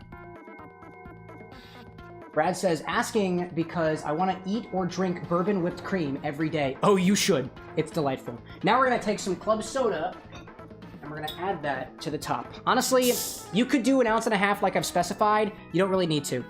Measure with your heart. The idea is we're going to put just enough in here to leave space for our cream. And I think adding the ice actually changed up the ratio a little bit. So this is going to be a little more than I bargained for. But this is okay. Your mileage may vary. Now I'm going to take a straw, give that a stir, incorporate that a little bit.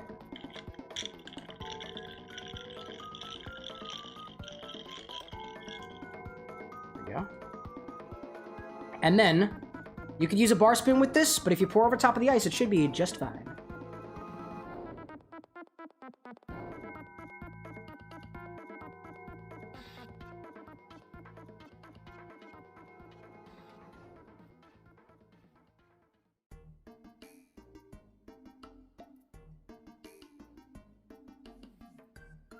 Let that sit a little bit. Kind of working with that ice cube. There we go. And there's one final thing. There's one final thing that you need. If you're playing it my way, it needs a star. Let's garnish this with a star. I'll turn this around and actually see what I'm talking about here. Come on up, up a little bit. Take a look down. Yeah. The star is supposed to be blue, I promise you that. It's supposed to be blue. We tried our best, and that's what matters. This is the Sweet Feast. Ooh. Has it always been screenshot? It's photo. It's photos too. There's a couple of different ways that you can do that command. The Starfruit actually looks kind of green. I'll fess up to that, but it works. More ice, cause this cries Star Wars with a bone-chilling boss. I didn't get that one. Cryo Star Wars boss. Get it? Cryo. Okay then, maybe just latency. Yeah, it's latency. It takes a little while. This stream is recorded in 2K and broadcasted to you in HD, so I can do better editing and stuff after the fact. So this is our Sweet Feast cocktail. It has a sweet cream curacao on top, with a sort of Coca-Cola-ish down below, with other aspects to it. It is boozy. It is lime. It is coconut. It is the lime and the coconut, and it is doing just fine. And honestly, you could just sip from the bottom like this if you want to, but my recommendation is you just go for it and get a bit of the sweet cream in with what lies below.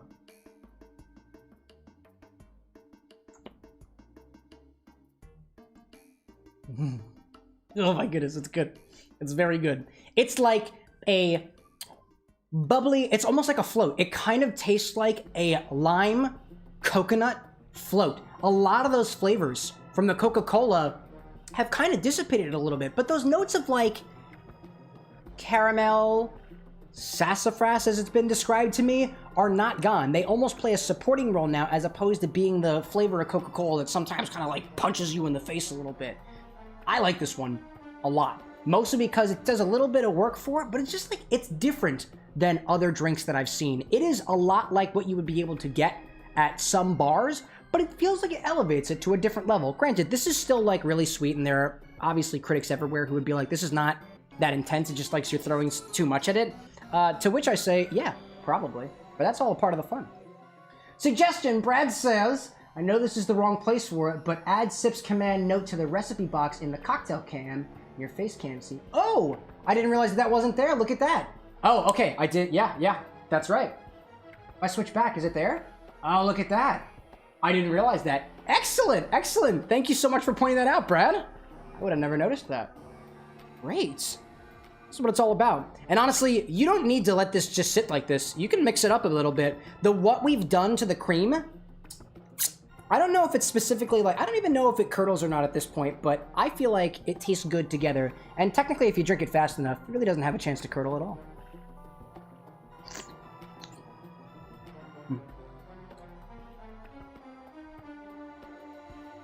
Very good. It's honestly not as complex as some of the other drinks. But this one isn't supposed to be. It's supposed to be a feast. You're not supposed to think about it. Not savor. Drink it down. Also, I got a bit of my cream on this side of the bar. So let me do a little bit of cleanup over here. That was fun.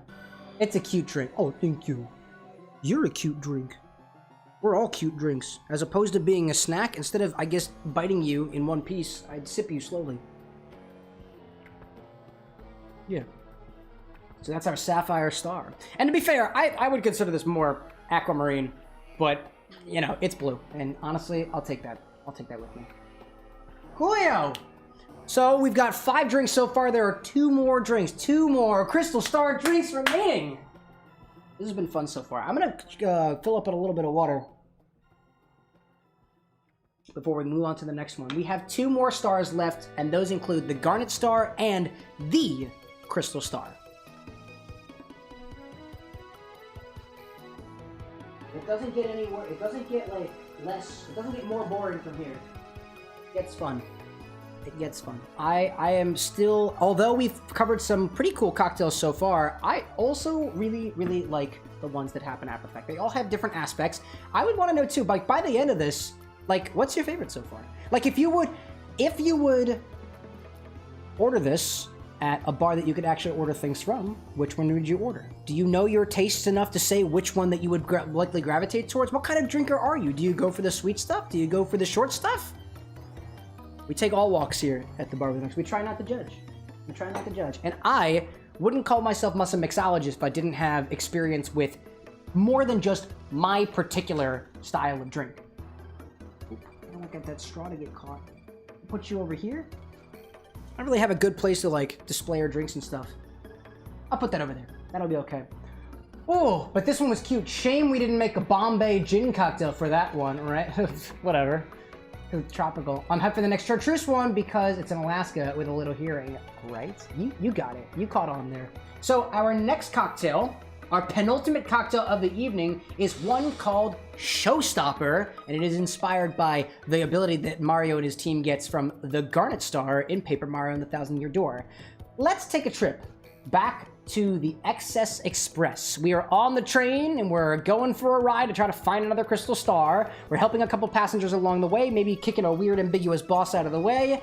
But ultimately, we arrive at our destination relatively safely, albeit a little tuckered out, but more powerful than we were previously, to find ourselves at almost a museum with a friendly, familiar penguin who has kind of been helping us along the way. Pennington is his name. I forgot his name before the stream, and I was rehearsing. I was like, Pingu. Pingu's the guy. The accursed penguin guy. It can't be this guy. It's got to be some other guy. But we find ourselves in the Poshly Sanctum, where we see, on display for everybody to see, the Garnet Star. But to those who know, not the actual Garnet Star. It is, in fact, a red herring.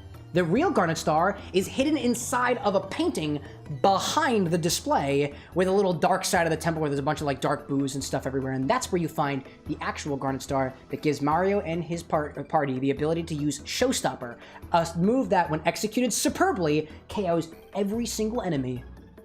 And if it wasn't already obvious by this point, red herring, cherry hearing. It's a pun. It's a pun. And I love it. And I love it so much. You also add yellow chartreuse in there because it makes it orange. Cherries are red. But I love that one. That's great. Oh, Will's saying that so far, the blue one would be the one that I would order. I do enjoy rum. Ooh, excellence. That's where all the rum is going. So, for this guy, we are going to stir and strain over a large cube. Let's grab another stirring apparatus. I have, the next cocktail is also stirred, I believe. So I'm gonna take this one that hasn't been dirtied yet, do a little bit of reorganization, because I have a bit of a bearing, I have a better bearing on what the heck we're doing now. I will need a julep strainer. I'll bring that guy back out and give him a little wipe down as we clean up just for a second to move on to the next one. I am actively working on getting more equipment for the Bar with an X so that when we have long streams like this, I'm spending less time cleaning. I'll do the cleaning after the fact. While I have your attention, I respect your time, and I'd rather spend it on the stuff that you could take home with you, like techniques and new flavor combinations to your home bar and beyond. Or at the very least, a little piece of knowledge that you can use at your next bar visit so that you know what you're ordering. Hey. Also, we have a bucket. It's true, we have the bucket. We got the bucket indeed. Bucket will be responsible for the cleaning. That and the dishwasher, I guess. And certainly not the guy who has to actually wash the dishes, which is certainly not me. No. It's definitely just the machine. Yeah. Is that glass cracked? No. It's just got an angling around it. It looks like it's cracked all the way around the side. It's a really cool looking glass. I like that. Let me grab myself a large cube.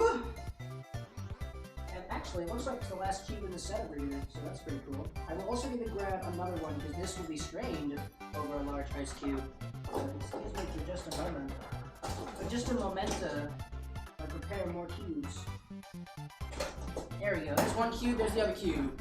Cube in time. Not Cuba. I'm not in Cuba. You're in Cuba, potentially. Ooh. Okay, so we're gonna add the following ingredients to the glass. So, as I was workshopping this one, I knew that I wanted to use cherry hearing. But the other part that's rather separate than the Alaska is actually one of the bottles that you see in the back of the bar scene It doesn't get used too often. I have a couple of different gins that all have very interesting characteristics to them. I have this barrel-aged gin. I've got this other barrel-aged gin. This was barrel-aged in, I believe, bourbon barrels, and this was barrel-aged in Cabernet Sauvignon barrels, or red wine barrels. And you also have other different types of gins here, too.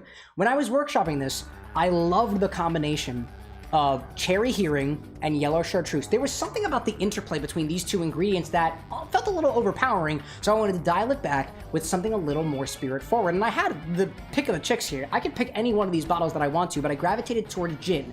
Not one of the cheap gins, one of the more expensive gins. I really wanted to play around with these different combos that pop up in various weird different ways. So I actually made this recipe here with some of the barrel-aged gin, one with the pink gin, which was aged in the Cabernet Sauvignon barrels, and one with this brandy. Oh, this is cognac. Sorry, this is brandy. Cognac is just special brandy.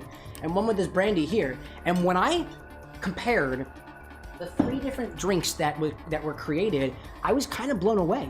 Because the one that included, instead of the barrel-finished gin, the brandy, tasted so powerful of the cherry liqueur, the cherry hearing. I was like, this is super duper weird. This is super weird. When I did it with the Cabernet Sauvignon barrel gin, it actually tasted kind of muted. There really weren't any flavors that really popped out. I was honestly a little disappointed. Oh, but when I tried it with this barrel-aged gin, I was like, I look at this cocktail and I think I see one thing, but it tastes like something completely different. It's a gin cocktail. It does not taste like a gin cocktail. It's something more. So we'll get to that as I've teased my flavor notes. We'll get to it. Oh, I wound up sticking with this barrel-aged gin here because it does something really cool to this cocktail. Dare I say, it looks like one, it's a red herring for another, but I've already gone down.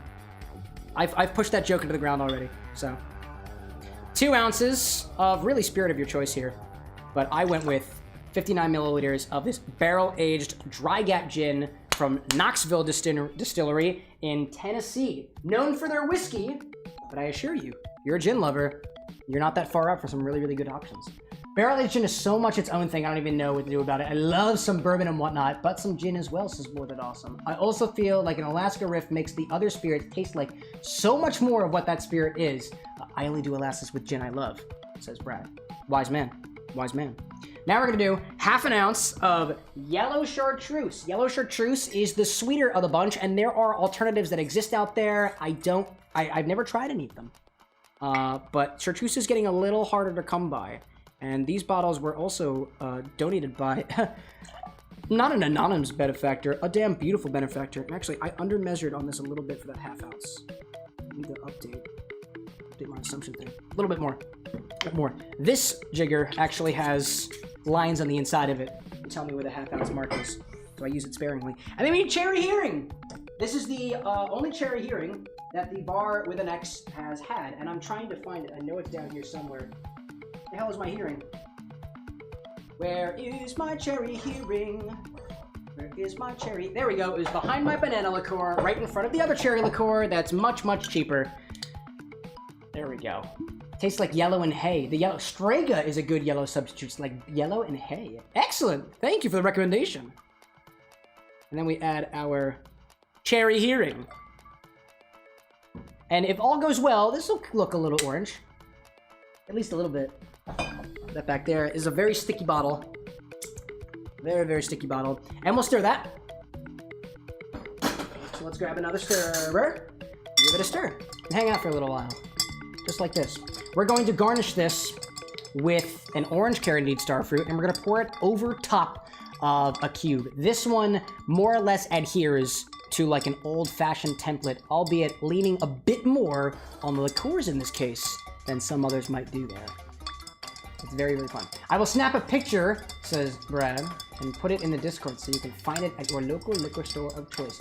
Strega, I get Sue's mixed up with Strega, mixed up with... There's another one.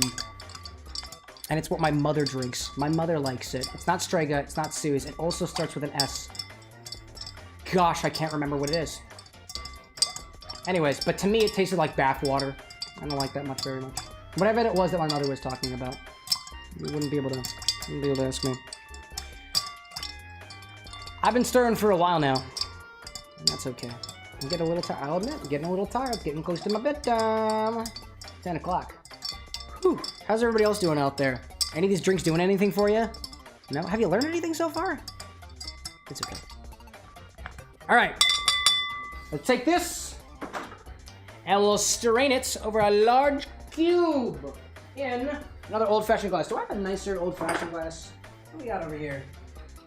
Cherry Hearing, red. Ooh, I can do this guy. There we go. I think my ice will fit in that. We'll do this guy. Come along down. Come down a little bit. There we go. There we go. There we go. There we go. Cool. I'm gonna grab myself a cube. Pop that over top. This one would do better with a sphere, but I chose the cube for a very particular reason. Spin it a little bit so it goes down here. We will strain that over top.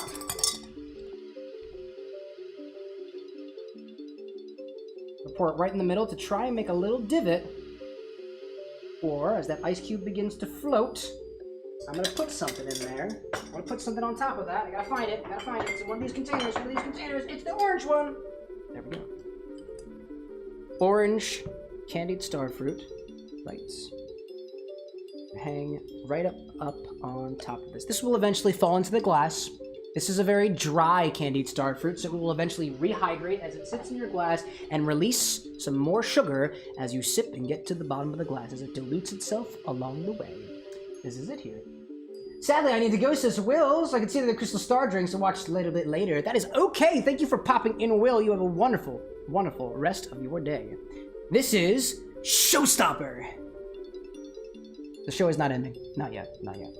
Because I'm having too much fun. And there's at least one more. So, right off the bat, you'd think this might smell like cherry hearing, and it does a little bit. It does have a sort of cherry note to it.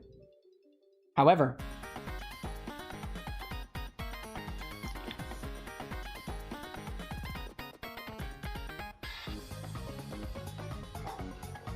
it is a powerful drink. It is spirit forward. And it tastes like some interesting combination between the like almost bubblegummy notes from this barrel-aged gin combined with the sweetness and licoricey notes from the yellow chartreuse. This almost, to me, tastes like a very weird cinnamon bubblegum. And I don't really know.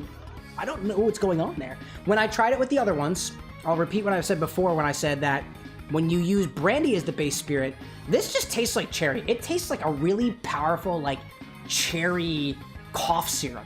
And it's weird. And I didn't really like it. It was way too sweet for me. If you mix this with the Cabernet Sauvignon, there's a little, like Cabernet Sauvignon barrel-aged gin, there's an aspect to it that's a little more tame.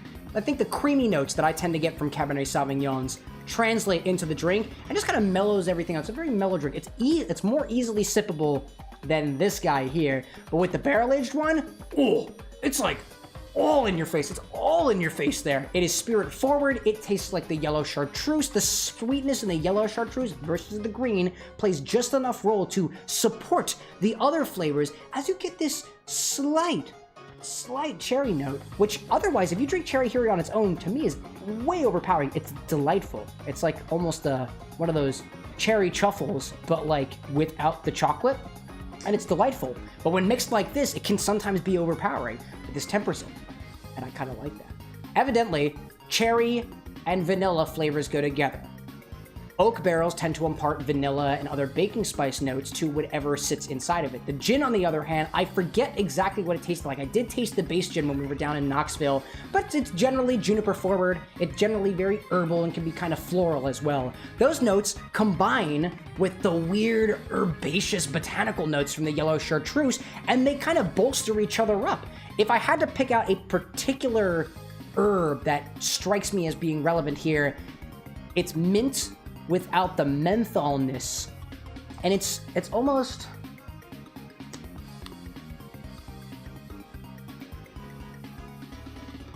like parsley a little bit.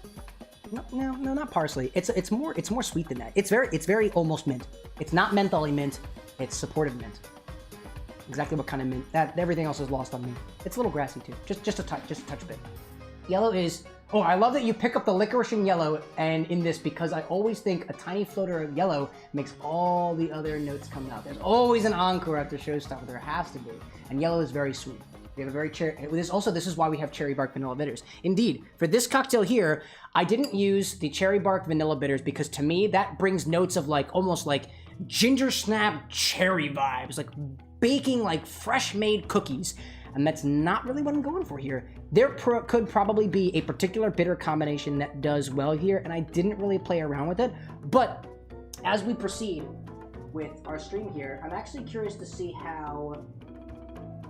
I'll grab one of my bitters down here and see if we can do something interesting with this. I'm gonna go with... I was saying the cherry hearing is almost like a chocolate truffle with the cherry cordial in the middle. The cherry cordial without the chocolate. I'm gonna add a little bit of chocolate bitters to this. The Woodford Reserve chocolate bitters, bourbon barrel aged as well, and see if this makes things different. Kind of squirt it all the way around. There we go. We'll see if that does anything to that. I'm gonna let my Starfruit drop in, give it a little stir with my fingy, and see what that does.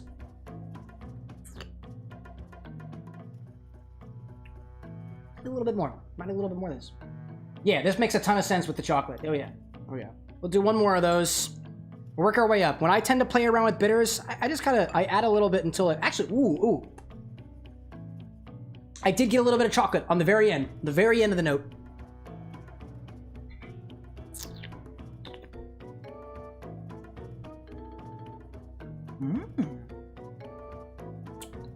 If Tootsie Roll had a licorice option, that's what that would be. That is a very herbaceous, floral, licoricey Tootsie Roll. I'll add that to the flavor repository. That's pretty cool. That's pretty cool. I think it fits the original theme better without it, but that was a pretty cool experiment. I like that very much.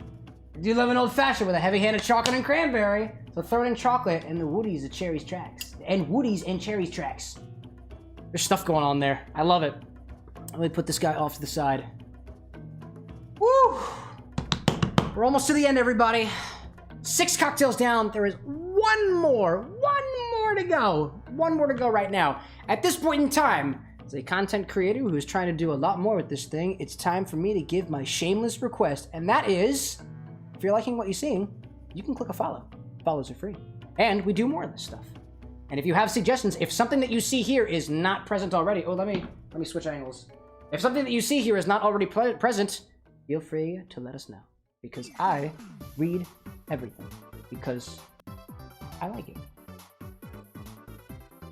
In any case, let's move on from here. As a reward, as a thank you for doing that thing I just told you to do, I'm gonna make another cocktail. And even if you didn't, I'm gonna do it anyways, because I care not what your actions are, just the fact that you're here with us.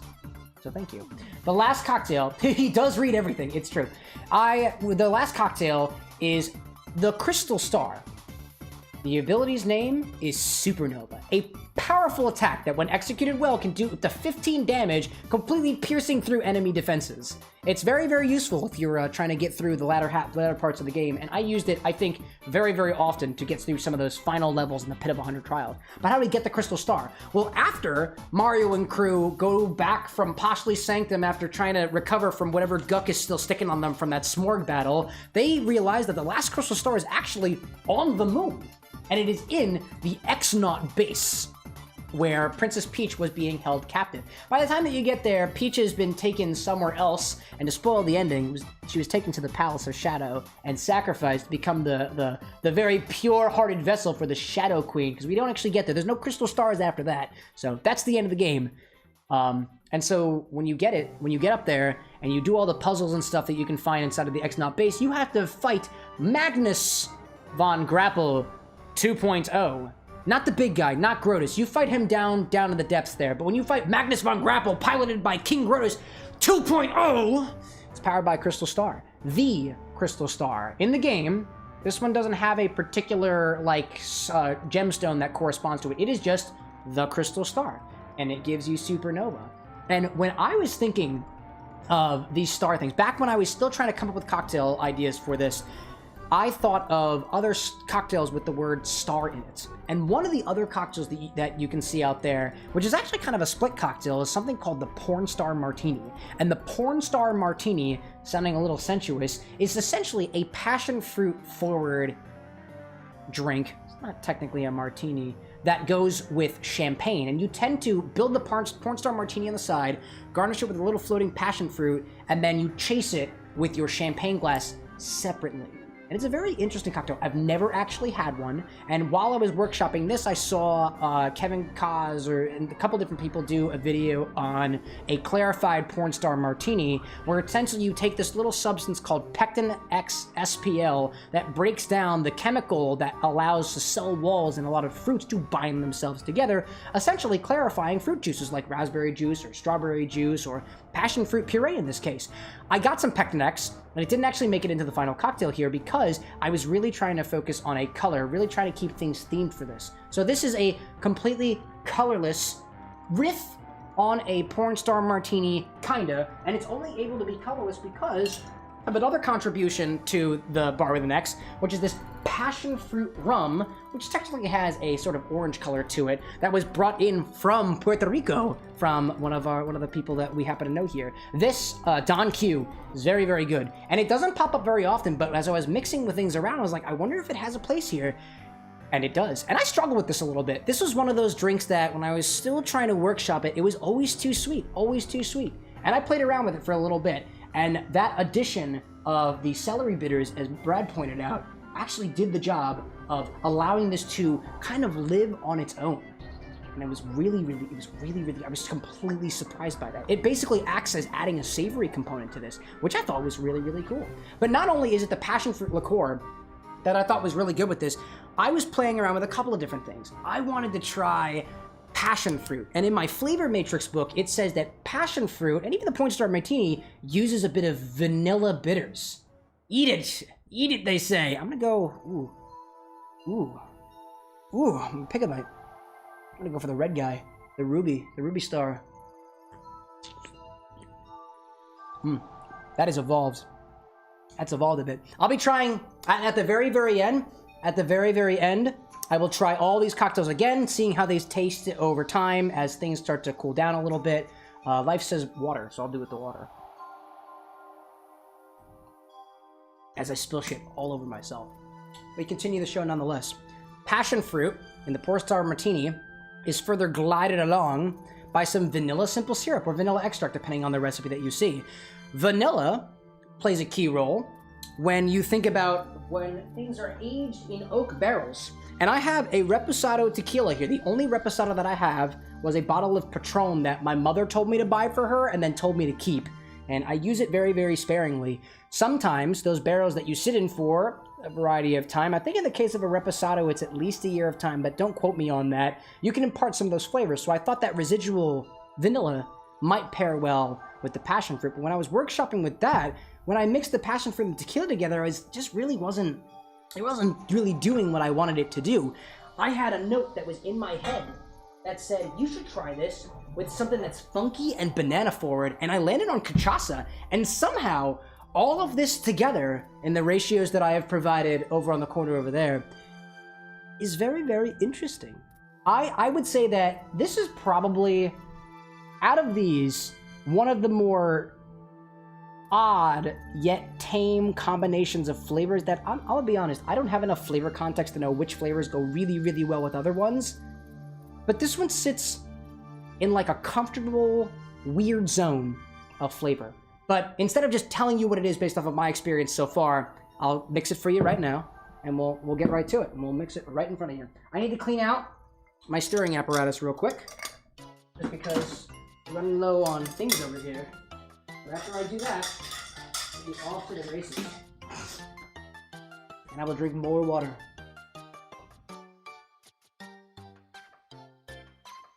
Oh, thank you for the constant reminders. One of the hardest things to do, as a performer in general, is to remember when you need to take a sip of your water. When you're talking for all this time, it gets a little bit difficult to remember. That's why they have the hydrate thing on there. It's just easy. Easy for other people to hold you accountable to the actions you should be doing. Let's grab ourselves a big cube. Put it into glass, just like we've done previously. And as I've mentioned previously, for all of these glasses that are coupe-like, little thin, bold top ones, you could chill them ahead of time. I just don't have enough space in my freezer, so I haven't done so. Let's take 1.5 ounces of Reposado tequila. Reposado tequila is tequila that's been aged in barrels somewhere. 1.5 ounces of that. And I'm wondering if that'll be the last of it. This is a well-used bottle of tequila. What do we got? Still got more. Still kicking. Still kicking. 1.5 ounces or about 44 milliliters of your Reposado tequila. You could use a Blanco here, but it doesn't have the same je ne sais quoi to it, so to speak. 1 ounce of your passion fruit liqueur. If you want, you could probably experiment with this using, instead, actual passion fruit puree, which I find to be a lot more sour than this passion fruit liqueur. But for the fledgling mixologists, or rather the ones who are much more experienced than I am curious to see what you could come up with. Passion fruit liqueur. And we'll add just 0.5 ounce of the cachaça. The reason why the cachaça is a lot smaller in ratio here is because it is a potent flavor. It wants to overtake the tequila, oddly enough, which to me, tequila is actually the one that usually tries to dominate. This one, it's the other way around. I don't know what it is. And oh my god, every time I open this bottle of cachaça, I'm like, oh, yes, dude. It smells so good. Like ripe bananas.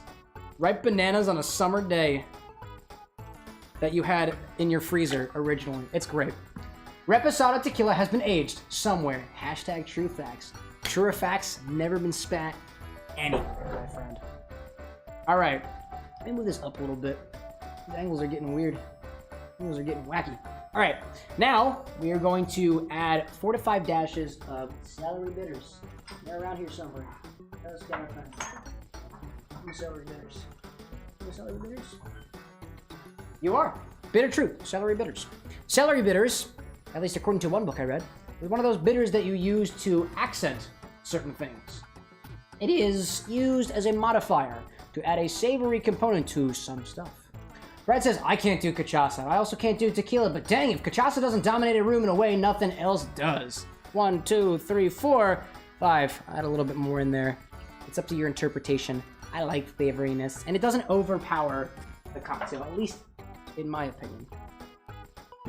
Add all of our liquid reagents. Conduct the stirrage! I use the Trident on this one. This is a very thin bar spoon. I don't really like using it that much. And keep that going for a little while. This one I stir a little bit longer with because the spoon is very, very thin, so that thing I was mentioning earlier where like it kind of feels like there's more space in between the ice and the glass. It just kind of always feels that way. So I need to stir this one a little bit more, which is okay. It just means we get to spend a little more time together. Just a little bit more. We're approaching the 2.5 hour mark on this stream here, which is honestly, we're doing pretty good. I've been getting more tired earlier. I think I'm just getting older. I should be getting older though. I'm drinking a lot of alcohol, and some would say this definitely adds years too, but it's so fun. It's a lot of fun. I love cocktail mixology.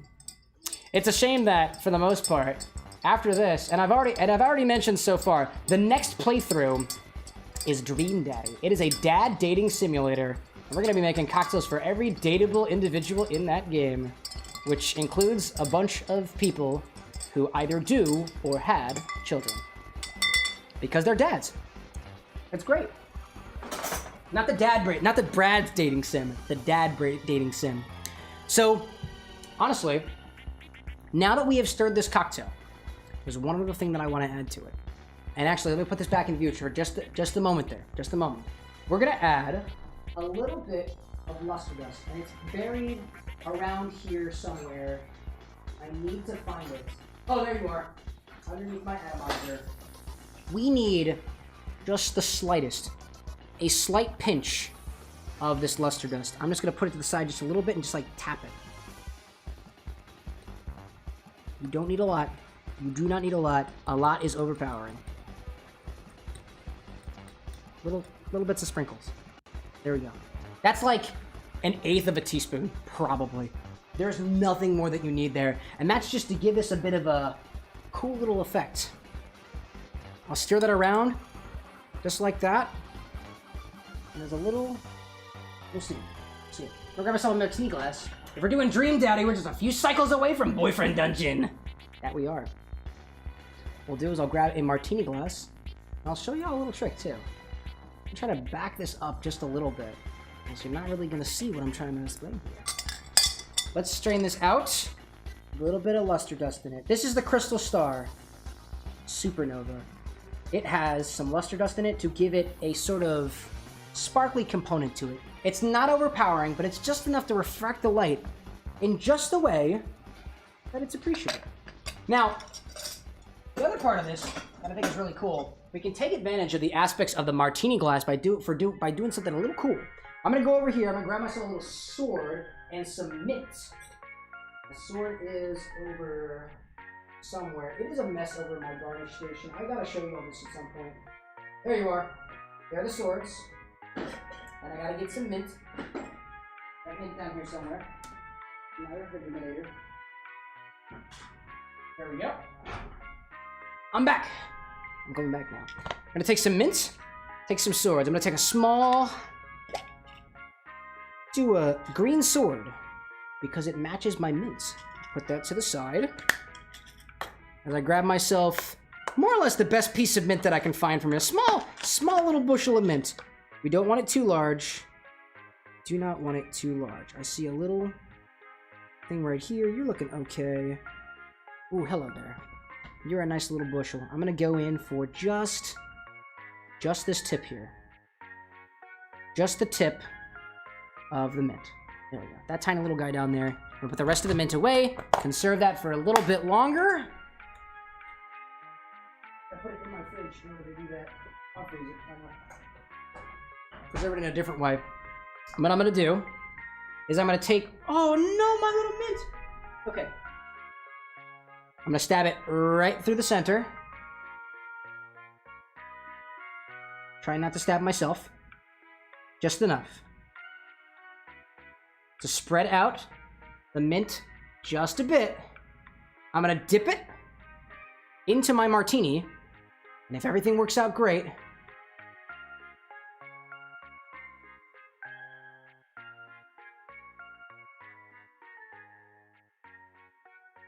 come on now. Oh, this worked the last time. Oh no. Oh no, it's not working. Okay. Well, it's not working like it did previously. But sometimes with a martini glass, if you angle it just right, and I'm gonna try to use my power of belief here to try to make this happen.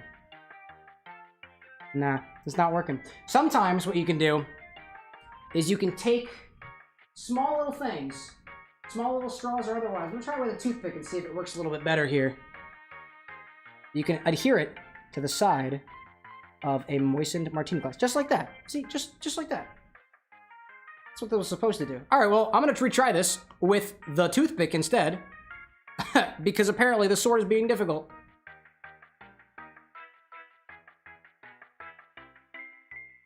There we go. You've already proven yourself to work, so let's go back here. Wow. There we go. I'm gonna turn that so that we can actually see. I mean, the toothpick trick is worth at least a follow. I mean, come on, dude. So now, depending on what kind of bushel of mint you got there, you got a cute little garnish on the side. The star motif in this one is the sparkle. Nothing else, nothing more. There is nothing else that you need there. It is cute, it is tiny, and it serves the purpose. And depending on like the strength of this adhesion, you can put other things on the end of this toothpick or sword if it works properly. I thought to myself, I got lucky with the sword, and I did. I got lucky with the sword. So I take that. Maybe I can do that again when I take the final photos of these. So this is our Crystal Star Martini. Kind of. Porn Star Martini? Crystal Star Martini? It's not a martini. It's our Supernova. Those notes of mint. Oh, it fell off! That's okay. It did smell like mint for a hot second there. It also smells like cachaça. And there is a slight There's almost a vanilla note there. I don't know where that's coming from.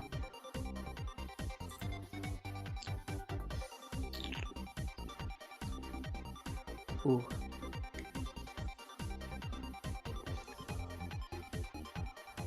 Originally, I added some Starfruit Simple to this. Does not need it. Completely ruins the flavor there. This is like, if I had to describe a spicy leaf, this is like a spicy leaf. It's actually kind of cool. There's not much fruit going on here. Not a lot of fruit. The slightest bit of sweetness from those higher levels that I think probably coming from the cachaça and a little bit from the tequila, but it's a little dry. It's leafy. It's rooty. It's the slightest bit smoky. So a lot of times tequila is made by smoking the piña of the agave plant. I don't know if that's always what they do, but there's a smokiness there. It's just it's a very dry sweetness that's kind of appreciable. That passion fruit note honestly doesn't taste super passion fruit forward because we didn't wind up using the puree in this case, which would have made things, at least in my opinion, a lot more sour. This focuses more on those other almost fruity, complementary notes of the passion fruit as they kind of bolster the aged, oaked, smoky components of the Reposado tequila and the funkier notes of the cachaça. I stand by the fact that it's almost tastes like vanilla, despite the fact that there's technically nothing vanilla in this aside from what vanilla flavor may have been imparted by the aging process on the tequila. It's kind of fun. It's kind of fun in an appreciable kind of way. Whew. I am definitely kind of reaching the end of my build here, so if I seem a little exasperated, because we've been drinking all night, but we got through all of them. Oh, and one final note on this. I like the banana nuts from the cachaça. It doesn't taste like banana anymore. It just tastes like ripe, and it's a comfortable ripe, right in the middle of my tongue. I love that. I love that very much. So, we have finally made it to the end.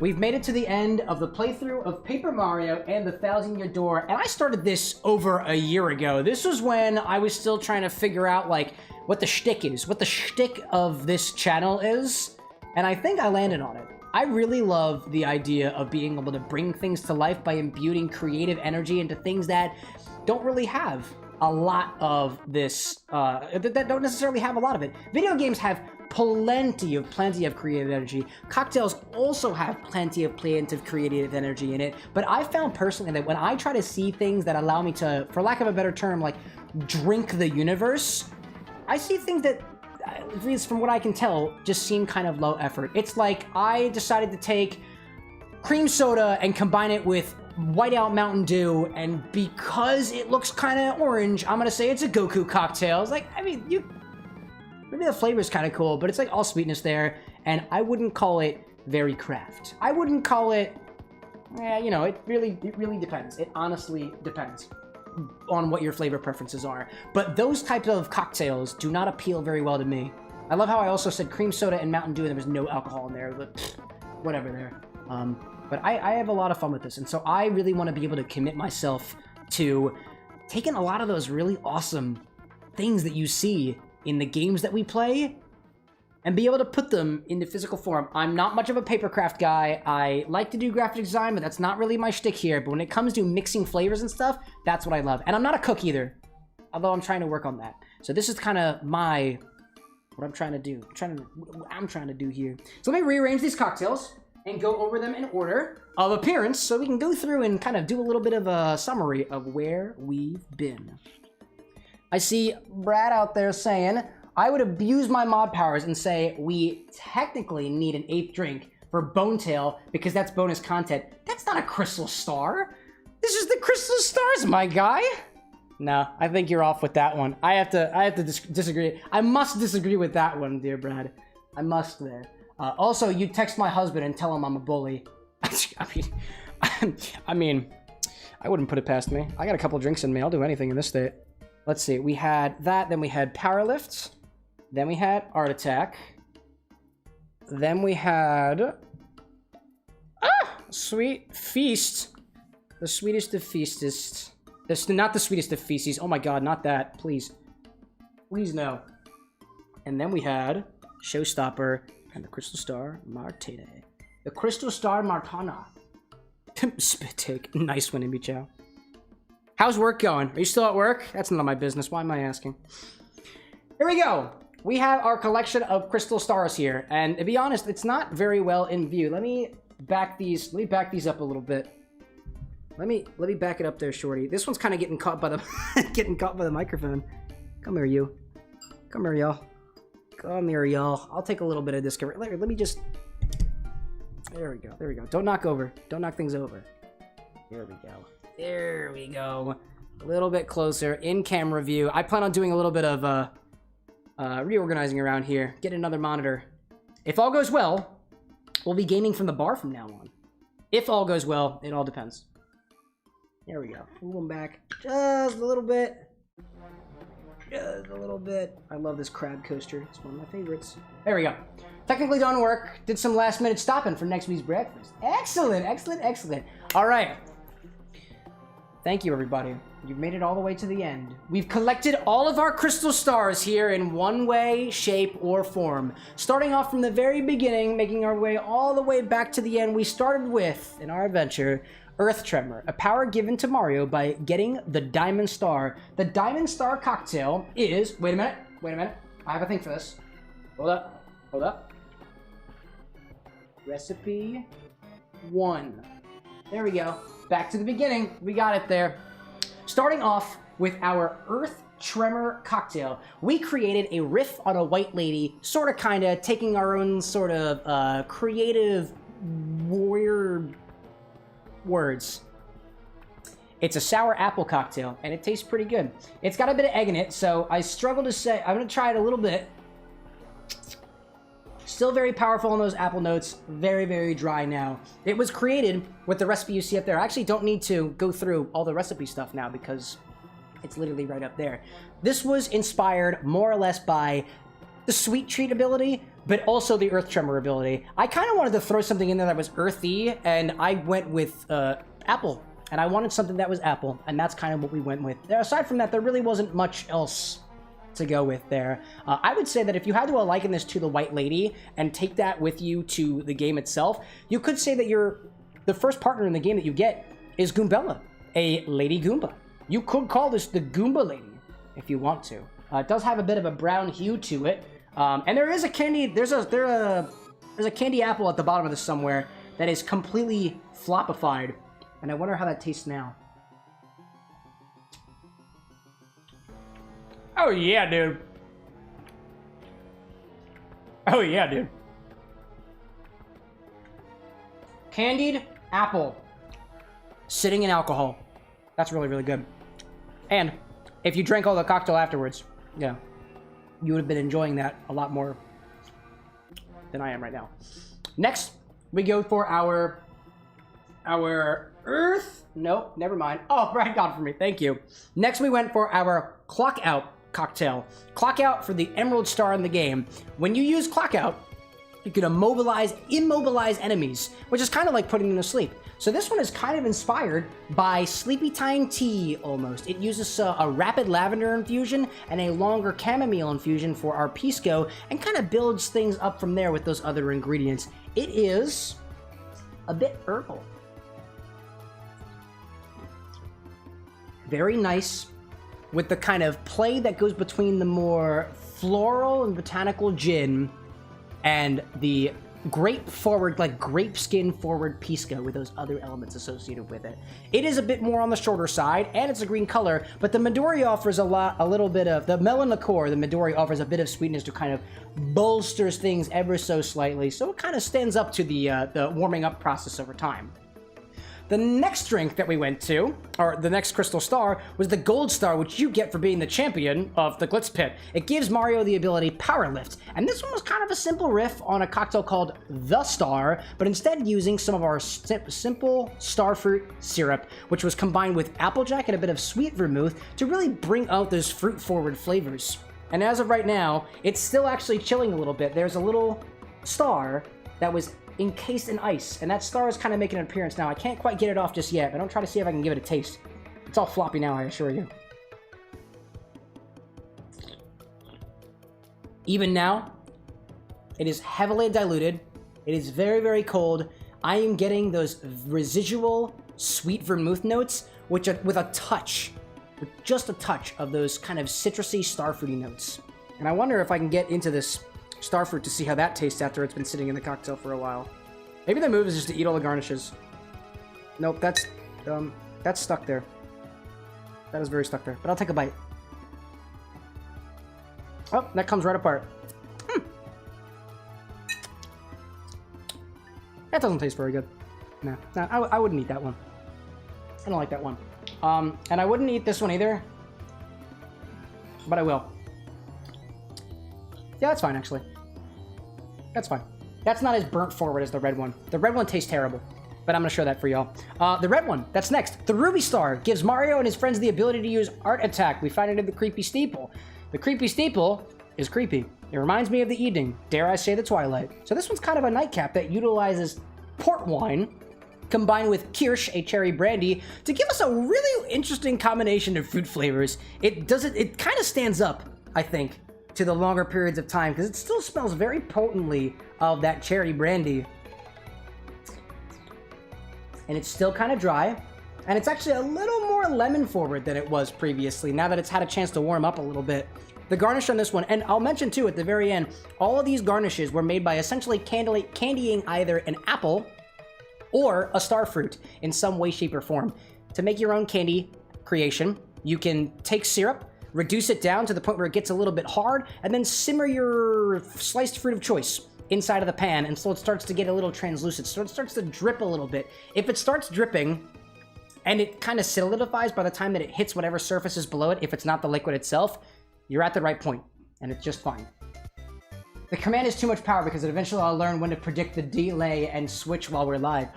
Brad's learning out there. This garnish was made by basically burning a little bit the syrup that was made with a little bit of raspberry pucker in it, and it is...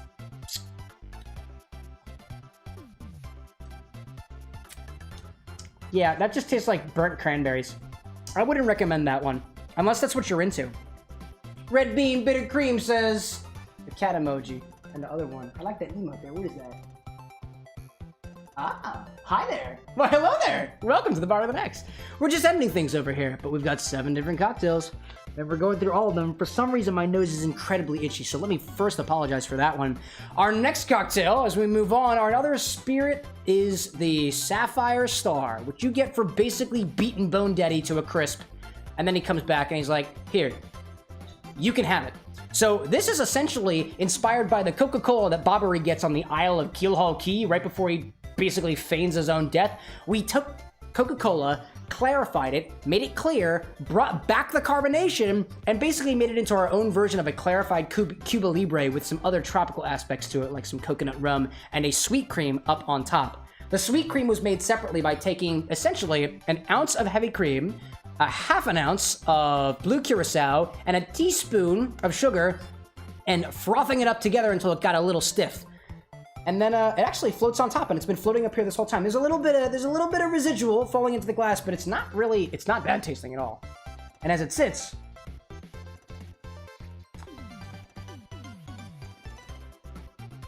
yeah, that's the best tasting one as it ages so far. And there's also a little garnish in there too. There's kind of a blue candied apple star that is dripping in sweet cream. Oh, and it's so crunchy. Yep. Yeah, it's delicious. I still love that.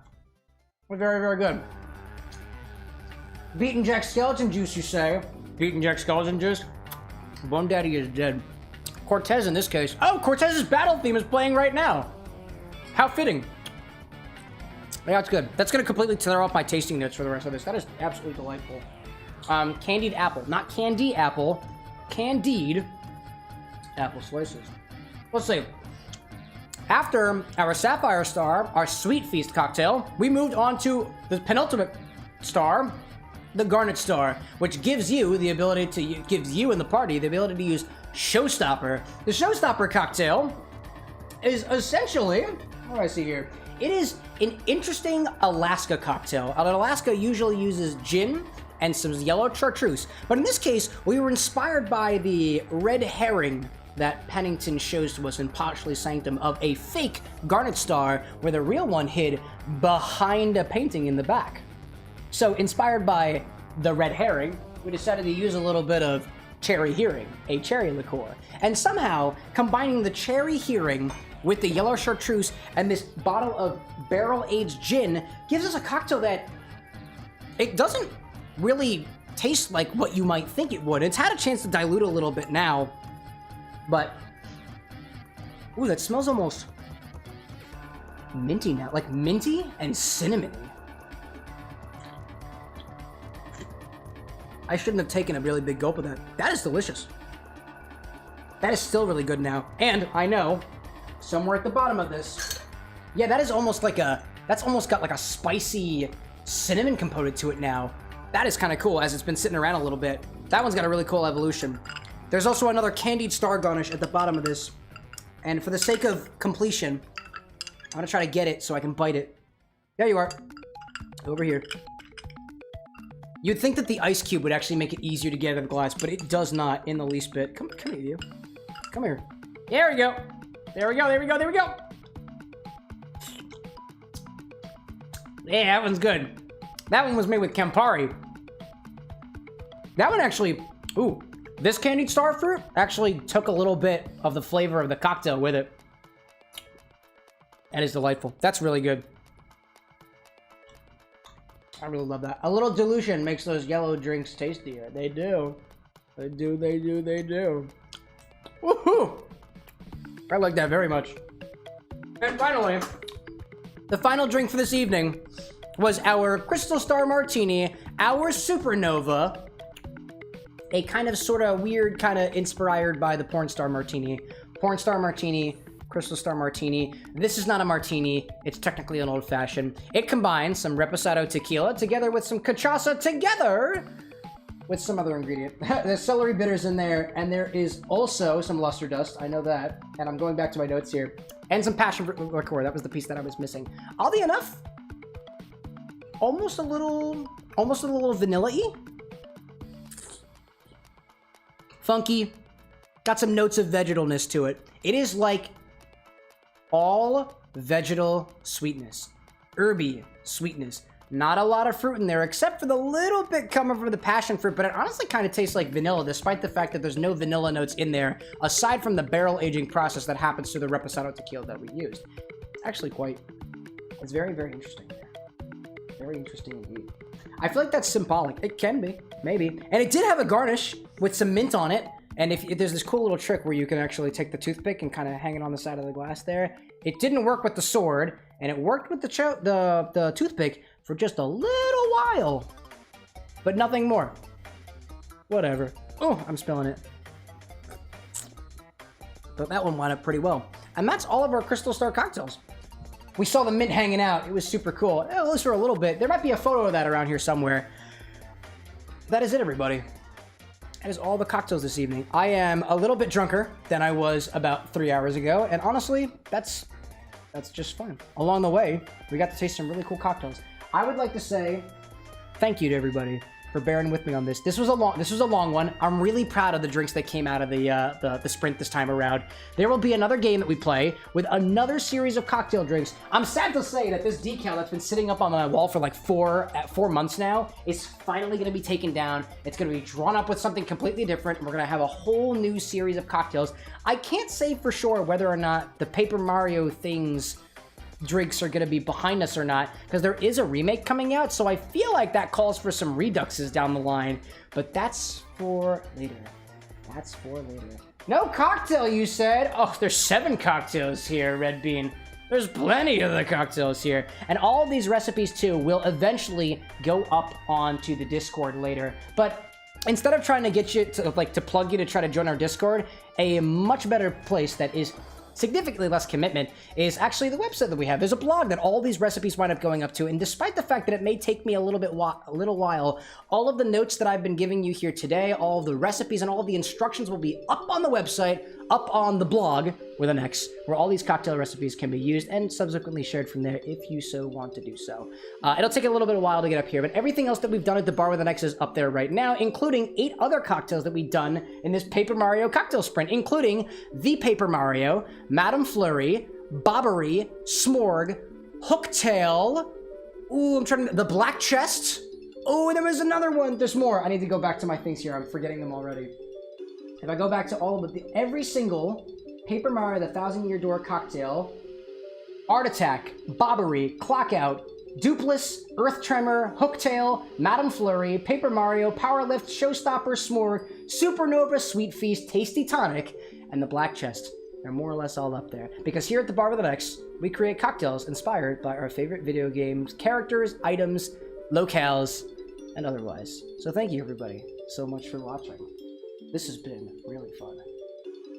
Oh my goodness, I feel all the creative energy just like, popped out of me. Also, blog is so great because so many tasting notes in theory, they're all up there. Dude, I go into a hell of a lot of detail on there. I used to put them all on the Discord, but Discord has a character limit and I was tired of paying for nitrous, so I just made a website. I paid for the website instead. Excuse me. So everybody who stuck around to the end, if you managed to get here all the way to the bitter end, and might I say, this Red Star Garnish is pretty bitter, and I'm not a big fan of the sour raspberry, then thank you so much. Please considering if you'd like to support us by just dropping a follow pretty much wherever you see fit. It has to be one of those ones. I say pointing off screen. It has to be one of those ones. I'm just kidding. If you even just popped into the very end here and just said hello, I appreciate you greatly. I hope to see you all again next Monday, where we pick up on our next playthrough, which will be Dream Daddy, a dad dating simulator. Just in time for Valentine's Day. We'll be creating cocktails for Dream Daddy as well before we move on to our next playthrough, which will include another whole series of cocktails made by yours truly and the rest of the ex-bartenders here at the Bar with an X. So thank you everybody.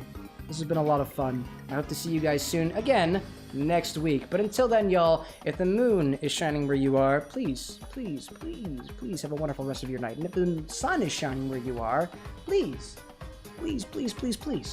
have a wonderful rest of your morning. Dawn, twilight, or otherwise, the party continues no matter where we are. To everybody out there, cheers until next time, y'all. Bye.